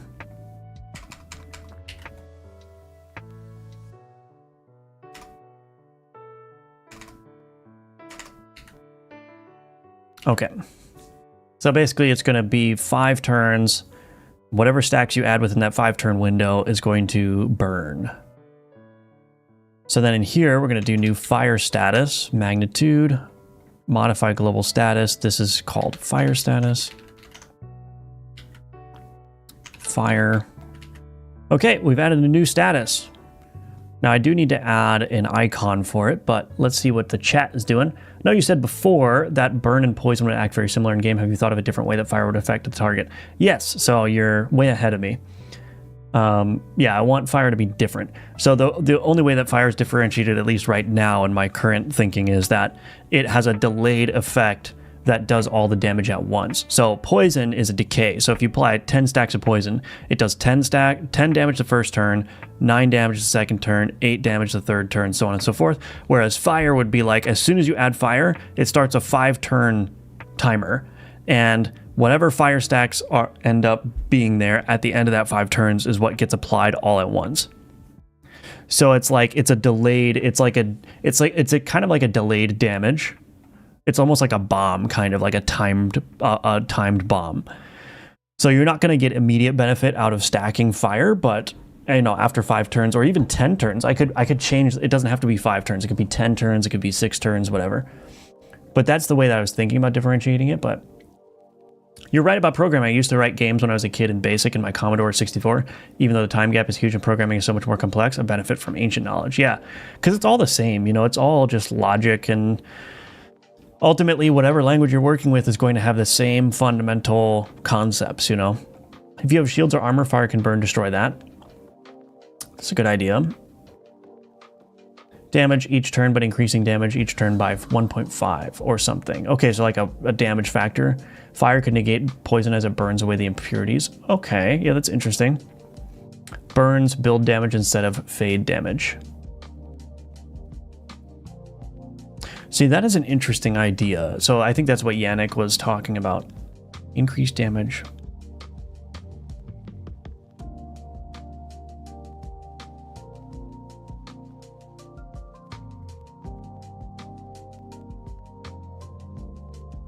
I'm almost wondering if it should be like a passive buff. So based on your ideas, I could make it so that way, like every something like every 2 stacks of fire increases all damage, all physical damage dealt by like 1. So if I have, let's just say every stack of fire. So if I have 10 stacks of fire, anytime I deal damage, it would do 10 additional damage. That seems too powerful. I don't know. Yeah, what Yannick said, yeah. I think if fire is high damage over less time and poison is less damage over a longer time. Yeah, I guess my main problem here is poison does a lot of damage.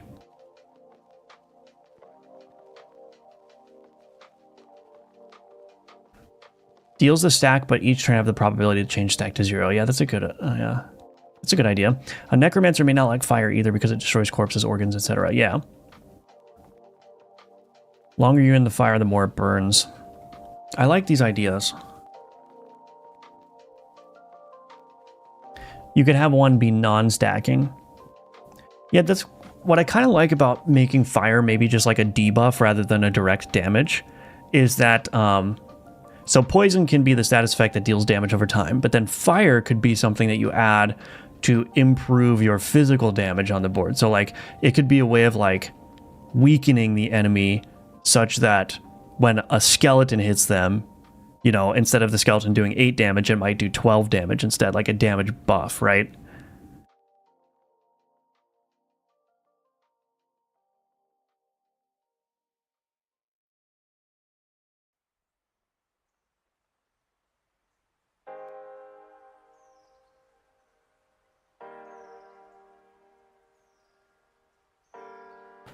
The biggest instance, yeah, so that's, yeah, so non-stacking, but it just takes whatever the largest stack size is.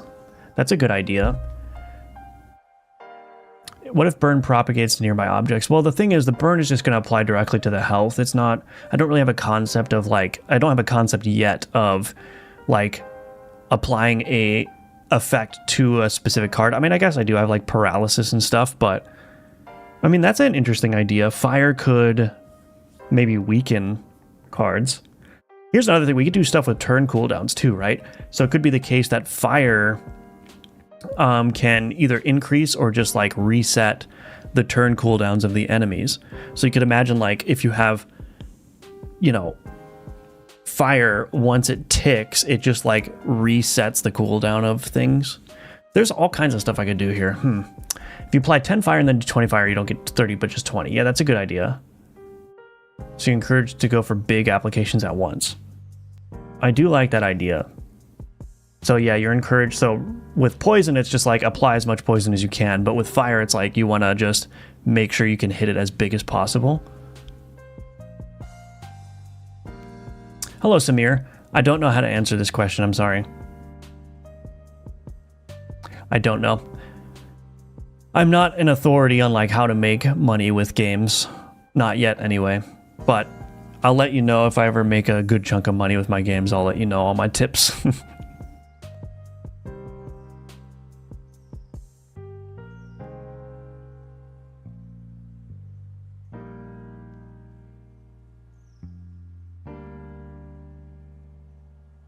One second.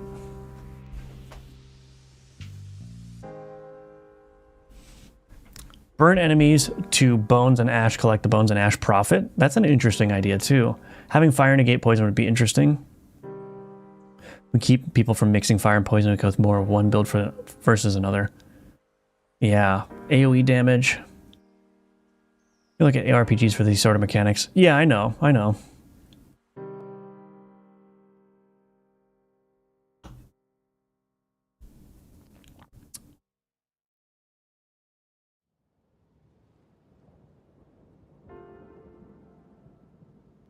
I forgot how burn works in the bazaar.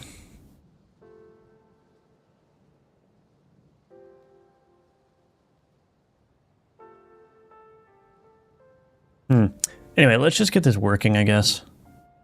Oh, did I accidentally edit my... Oh, this is wrong.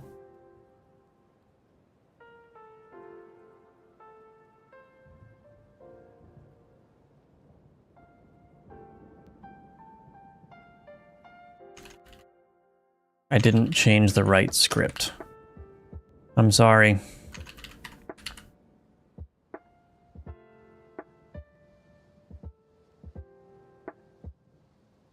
I do want to update this here. Fire status. Okay, anyway. So the torch, we're going to need to create a new simple fire now. Create a new class extending at base composed ability called simple fire. Make it apply the ability at fire, do nothing else.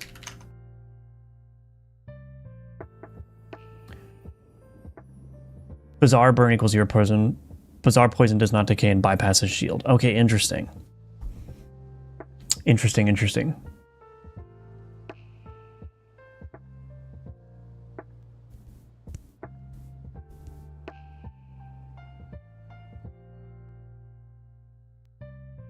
What in the world are you doing?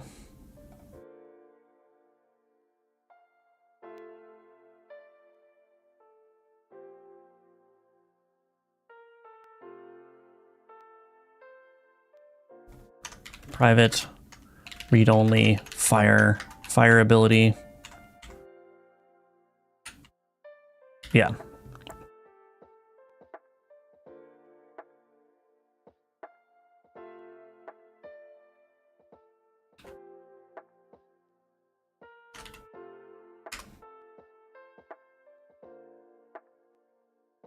Float, scalar, tier, multiplier, scalar. I don't know what these do.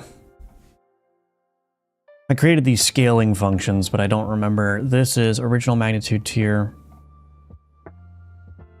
Oh, it just multiplies by the tier. Okay. Additive plus amount times tier equals 1. We'll do an additive scalar here.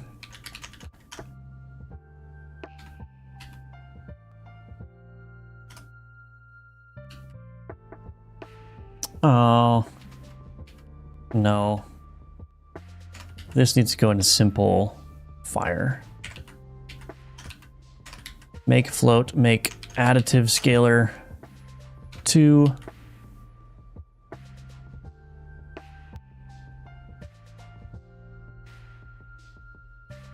Just copy this. Magnitude is equal to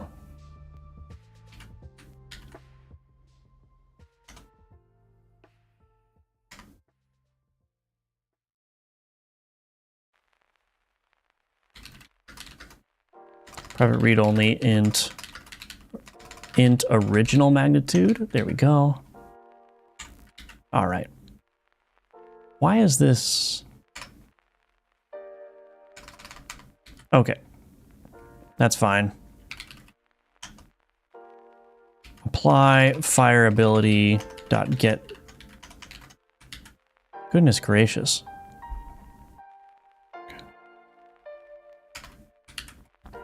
Scale for tier, fire ability, original magnitude. Okay, that was quite, the AI did not do a very good job on this one, but that's all right. That's okay. Add composed ability, new simple fire. Let's do 4.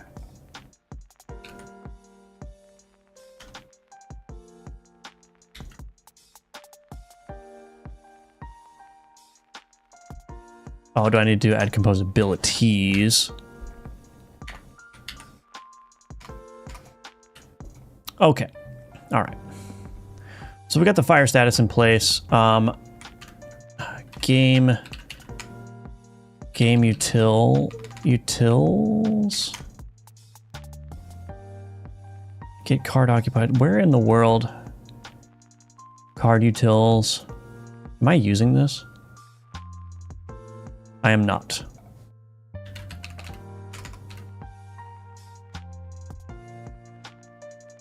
Goodbye. I love deleting code. I like deleting code more than I like writing it. Nothing better than working for several days on a piece of code and then just deleting it. I'm not even kidding. Okay, type of fire. Color orange. So we need to add those description utils in there. Ability descriptor. What is this? Oh, I see. Okay. All right. So there's that dynamic loot table. Well, let's see what happens. So if I go into here, I think I should be able to see this torch.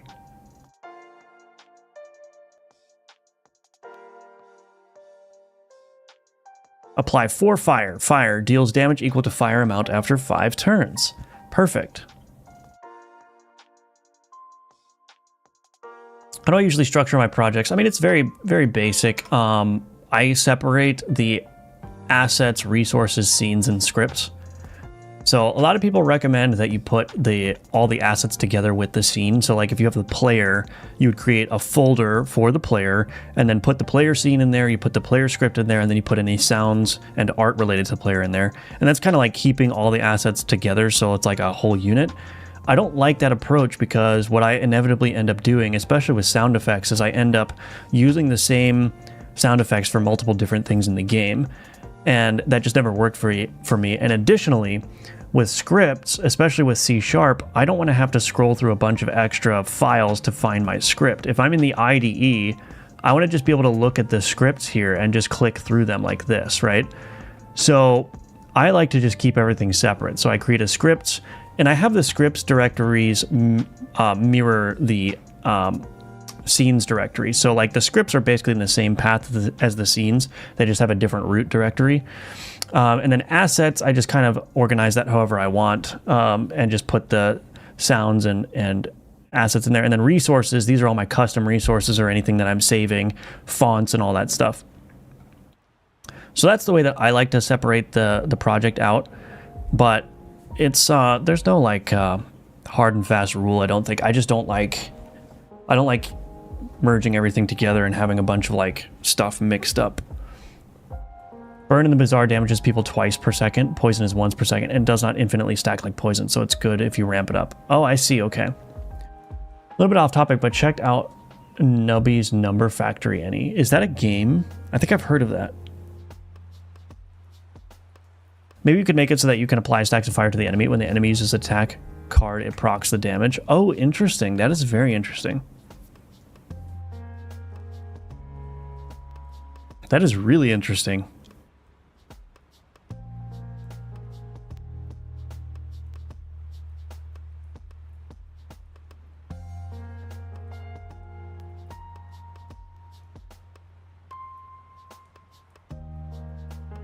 Do you commit the add-ons to the repo? Yes. Yeah, so my add-ons and extensions are committed to the repository.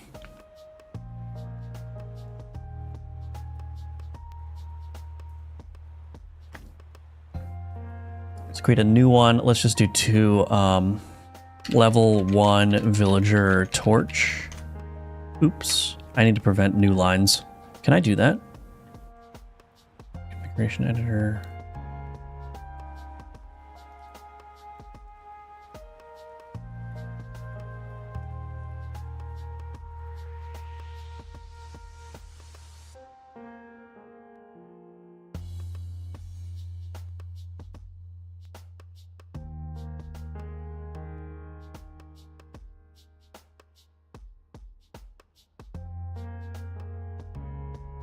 Scroll speed. Can I turn? Oh my gosh, this is crazy.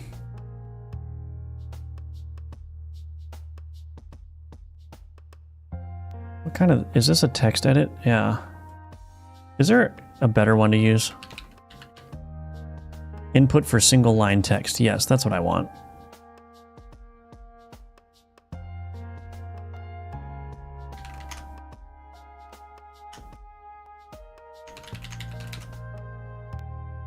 That's what I want. Okay. I was using the wrong node for that, I think. I keep pressing enter, but I don't want this to be multi-line. Oh, this is not working. Object reference not set to instance of object. That's because I need to go in here and do this. Line edit.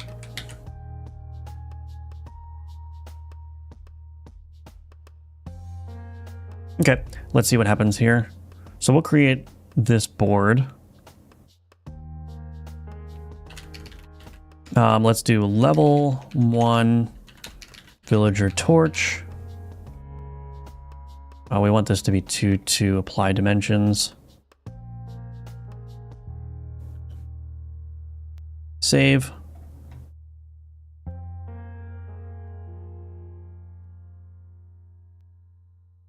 Cool.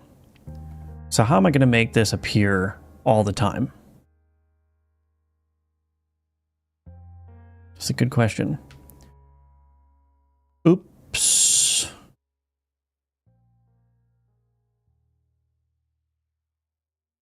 So there's just a villager and a torch. Villagers. Let's just do a couple with the torch added. Let's do new, apply dimensions. Let's do a couple of torches, actually.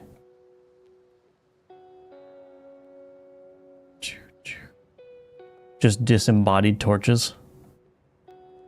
No, that's probably not. Let's do 4. Ooh, yeah. Or 3. Yeah, let's do that. Level 1 dog torches. So yeah, this is, for those who are unaware, this is basically the way... Oh, that did not save. Level 1 dog torches. Okay, that didn't save for some reason. This is the way that I do my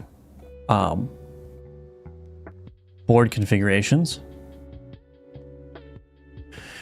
So I just hand design all the different encounters that can happen.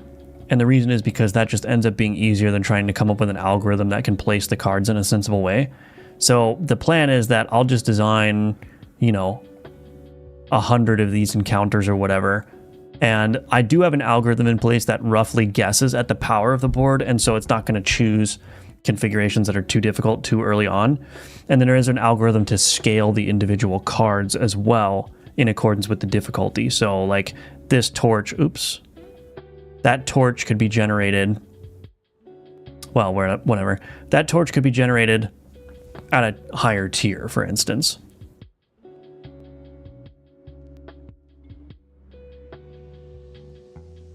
Anyway, so that's good. So I've added a bunch of those. So let's stage those things. And then what I'm going to do, I'm just going to do this. Go to my resources data, board configuration. I'm going to just get rid of all these. Delete.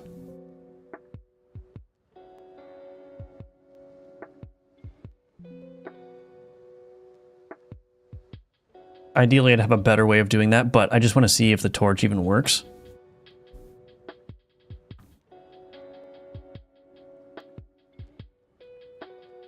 I don't have an icon for the fire either, so I'm going to need to do that. Oh, it doesn't work. Shoot. Okay. I thought I was being clever, but I guess not. I'm definitely going to have to put some dev tools in here. Anyway, I'll put all those back. And I guess what I'll do in my run manager here.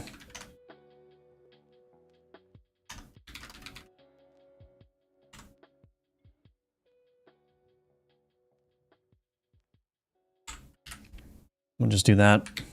I'll give myself a torch and we'll try it. Sorry, I meant to ask you if you had checked it out, not to tell you to check it out. My bad. No, that's all right. I just love how they do items and passives and how they stack and have synergies based on how they trigger. I'll have to look it up. I think I might have seen that on Steam. A goal-driven AI would be perfect for card AI and could just make decks for different encounters. Yeah, I think so. I mean, this is not exactly a card game. It's mostly an auto battler with cards as the things you put on the board. So it's not that the cards are individually, I mean, the cards are individually acting, but it's all about the overall board configuration and not the cards themselves, really. Oh, there's a torch. Okay. Let's see.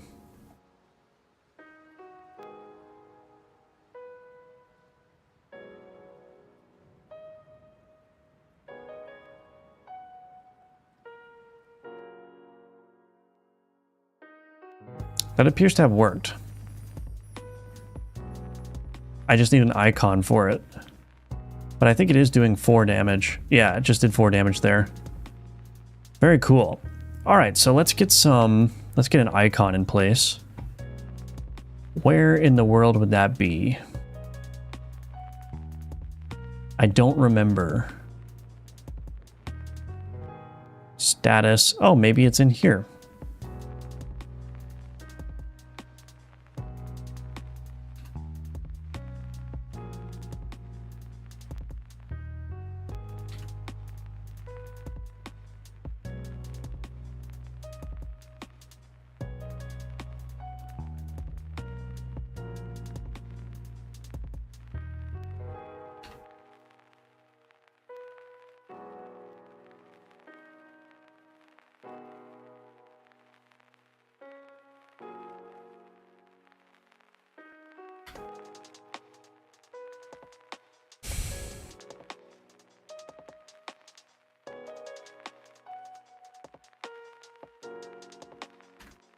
I'll just keep like that, I guess.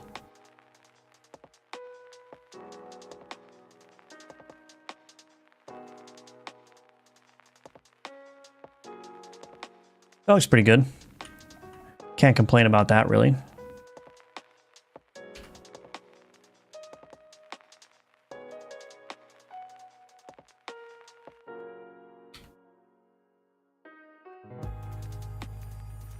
That looks pretty good.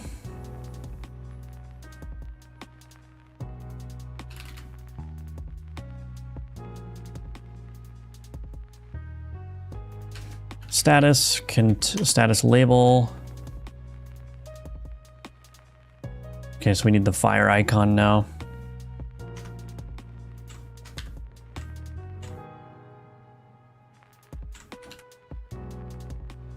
Cool.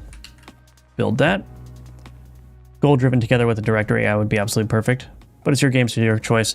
Well, yeah, I think maybe you're overestimating my capabilities. No, it's a good suggestion for sure. But I think it'll just be easier for me to hand design the things and then just randomly select them.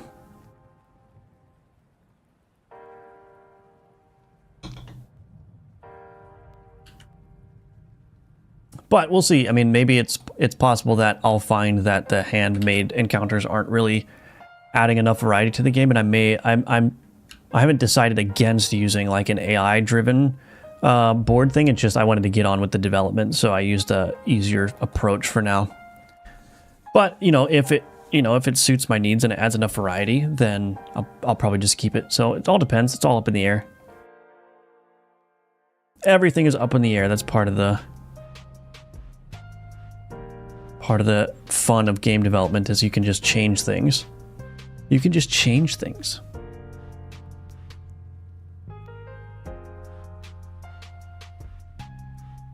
So I probably need some kind of like... So I did 4 damage there, so I need a fire effect. Where's the poison? Is there a poison? So I'll need some kind of fire here.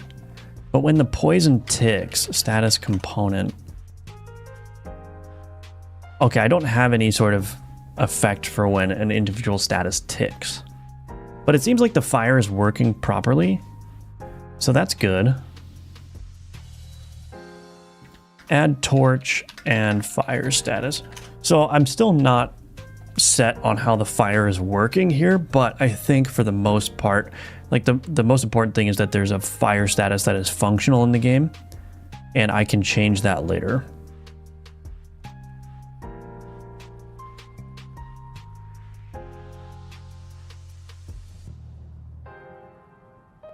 Now I do want to see... I didn't really test what happens if I add multiple stacks of fire. Let's do this, do that. Let's play through the game a little bit here.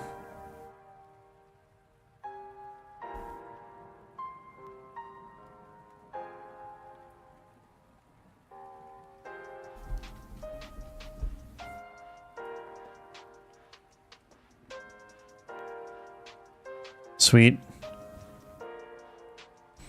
Syringe, I love the syringe. Add enchantment to card. Let's do echo. We can test the 4 fire stacks echo there. Increase board size. Syringe there. We'll go for the 3 villagers. Begin.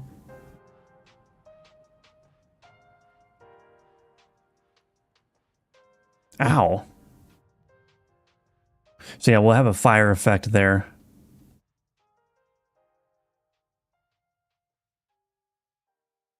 Ooh, I'm actually getting my butt handed to me. Nope, I'm gonna win. Nice. Cool. I'm gonna need to increase my health here in a second. We'll increase the board size though. We'll add this. Let's make this a little bit more optimal here. Okay. Upgrade a card. What can I upgrade? Oh, the axe. We'll upgrade the card. So we've got a tier 2 axe now.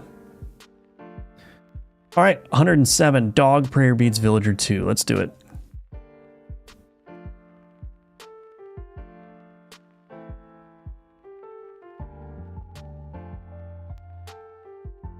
I don't have enough health. That's kind of bad. Let's see. Is that poison not working? Is it not applying the poison status anymore? Oh, it is. It's just lasts 1 turn. Okay.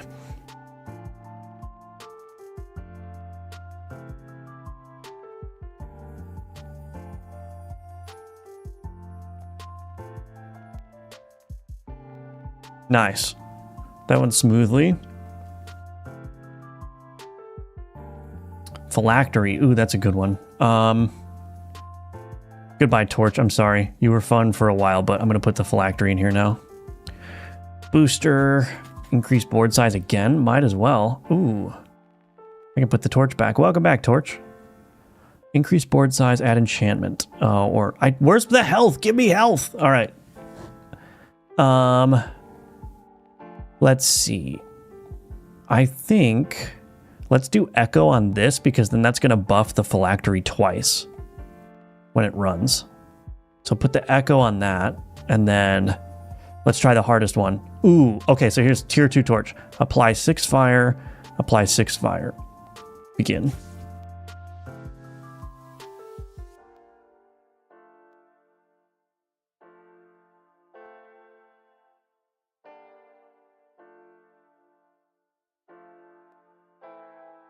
The phylactery's going to apply 8 poison. Ooh, look at that. Ooh, I've got 12 stacks of fire though. That delayed fire is actually kind of fun though, because then it's like, ooh, am I going to be able to kill this guy before that massive fire hits me? It's like a little grace period. You know what? I actually don't dislike the way that the fire works right now, actually. Because it kind of adds a little bit of that anticipation, like, because it's 5 turns are going to elapse before the fire triggers, and so it's like a question of, am I going to have enough health by the time I get hit by this fire, you know? Which is kind of fun.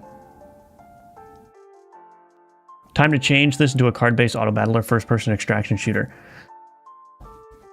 That is a very interesting mix of genres. Auto-battler extraction game.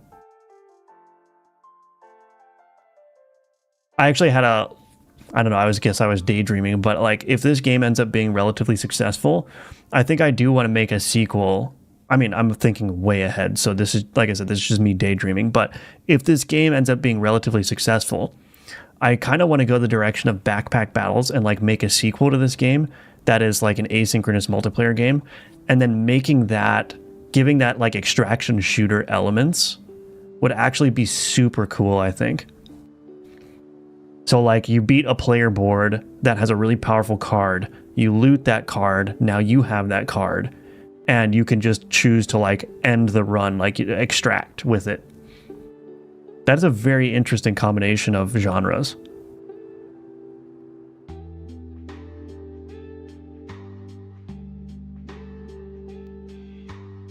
Anyway, like I said, that's just daydreaming. First things first, we have to make this game work. But I am very much... Where are the health upgrades? I am very much excited about the direction this game is going in. 277 health.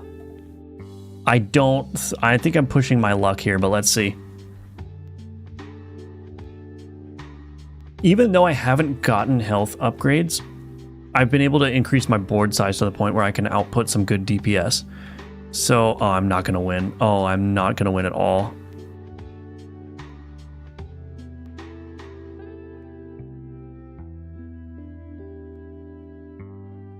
Nope, I don't think I'm going to... I mean, I'm doing good damage, but I just don't have the health pool. Oh, it got me. Oh, it got me. Shoot. I have to sacrifice 2 cards to resurrect.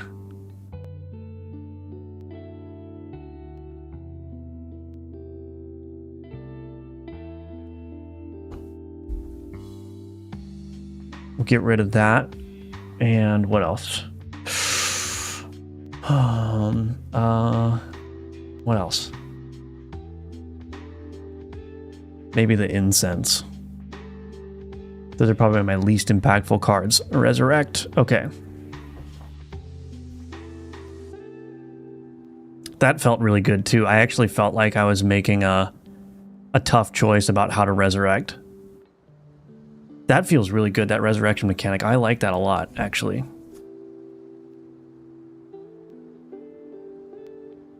Okay, I made it.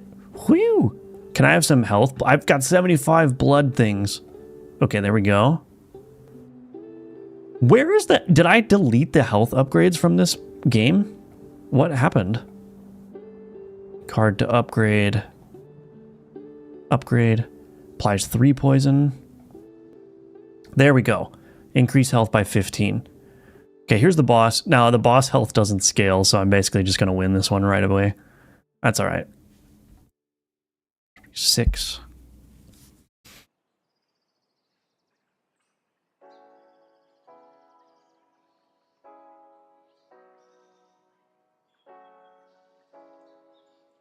Cool. Very cool. I'm more an application web dev, but made 2 jump and run games. Made 2 jump and run games in Godot before. Very nice, yeah. It's completely off topic, what are you currently doing, but as a hypothetical player playing the game, I would love to control click to move items between inventories. Yes, I do want to do quality of life stuff like that, for sure. The Corch, yeah. The font is a little bit weird, but it's fine. The globes turned out very nice, although in their current position, I find myself flicking my eyes up on the corners every time anyone takes damage, which is a bit iffy over a while. Might be a me issue. Yeah, we'll see. I think we'll see how the playtesters like it. I could move the... I mean, there's nothing preventing me from moving the globes down, like, centered here to the middle. That might actually work better instead of being up in the corners.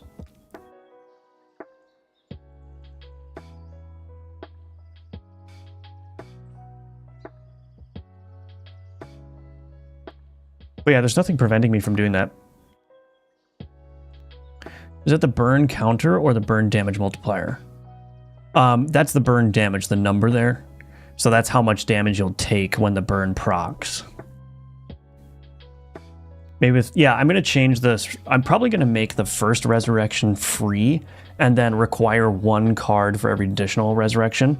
I might even modify it to like 1 card plus X amount of blood, or 2 card, like 1 card of tier 2 or greater. Like I can add different, I can even randomize the requirements, right? I could say, well, that might not be a good idea because then you can't plan for resurrections, but you know, I could say, like, I could make it increase. So like, oh yeah, you only have to sacrifice 1 card, but it needs to be of tier 2 or higher, right?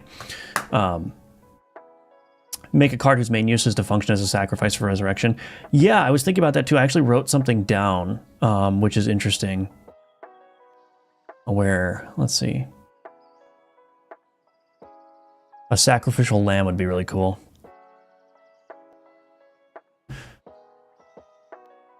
So yeah, I'm thinking about, so like typically in roguelikes, there are like items that you can get that provide passive bonuses for the rest of the run. And so I think I'll do like an artifact system like this. But one of the things I wrote down is I could have an artifact where after each combat, a type of minion card is created automatically in your inventory. So I'm thinking of like a really small like minion card, something like a bug or a spider or something is created after every combat. And so like your inventory just starts filling with spiders. And because they're normal cards, you can upgrade them, you can add enchantments to them. You know, you could do like a spider build. But the idea is that those spiders would only be acquirable through having this artifact. They wouldn't be part of the normal loot pool.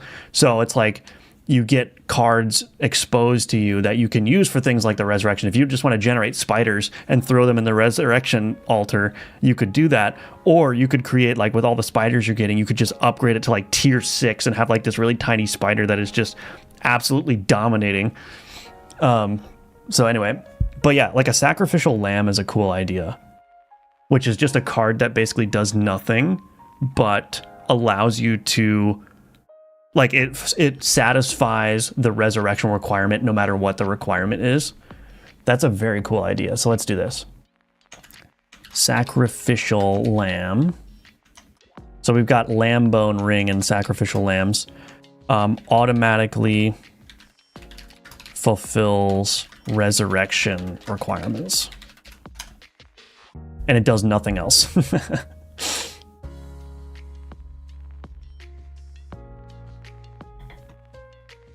Could also do something else here, I don't know. Thematically, it could just be anything like a sacrifice or like a, I don't know, something else. But yeah. That's a cool idea, Adaton and Adam. You know, you should make a Discord for the community. It would be so much fun. Yeah, I think I will at some point. Some more feedback when applying effects on items would be nice. Yes, feedback is definitely like, I got to go real deep on all the visuals here. I want to make it feel really nice to use the UI and all that stuff. What happens if you and the enemy both die in the same turn? Would you still have to use the resurrection with the enemy dead? I'm assuming yes, just curious. So the way I've built the game is that that cannot happen. So let's say that a minion on your side and a minion on the enemy side both end their turns at the same time such that they're going to attack. The player always goes first. So the player has the advantage. You will always apply your damage first before the enemy. And so it should be impossible. No, it is impossible to end up with a draw. It's either you're going to die first or the enemy's going to die first. And as soon as the enemy dies, they don't get to do their turn. So if the enemy has 1 health left and you have 1 health left, and you're both going to execute an ability, or you have cards that are going to execute an ability, as soon as you deal the deadly damage to the enemy, they're done. They're not going to execute their turn. Passives would be cool. Yeah, I want to do a passive system. That's just going to add extra variety to the gameplay, I think. Upgrade that one spider into a super spider. Yeah, exactly. A bit meta, but is this in the same universe as Gunforged? Because it's almost the same story, but backwards. Be cool if one of the bosses is like an ancestor of Dawn. It is not. No, it's not going to be in the same universe canonically. No, I'm sorry. But I may do callbacks. Like I might do... I might include some stuff from Gunforged in this game. I think that would be fun. But this game has a more serious tone and Gunforged has a more goofy one. So if I borrowed anything from Gunforged, it would have to be something that's not like a goofy element, you know? Hi, buddy. Are you feeling better? Are you feeling better? Were you feeling bad? Oh. Anyway. Yeah, I like how this game is turning out. I'm feeling very optimistic about this, and I'm very excited to see what it looks like in its more final-ish form. Absolutely. What happens if you die in an enemy turn because fire? Well, it's the same with the status effects. The status effects that are on you execute when it's your turn. So, you know, I could die. So the order goes, any status effect, so let's say a turn is going to happen. Any status effects that you have as a player will tick first. Then all of your cards will go. All the cards who have their cooldowns finished will go. And then the enemy's turn, all of the enemy statuses will tick, and then the enemy's cards will all go. So if it becomes your turn and the fire damage deals deadly damage to you, you'll lose right there, because as soon as your turn starts, the statuses will tick. But it's all in a very like specific order. So yeah, it's not possible for there to be a draw. And the advantage, with the exception of the status effects, is given to the player. So that means that if you have equal health and equal DPS as an enemy, you will win every time.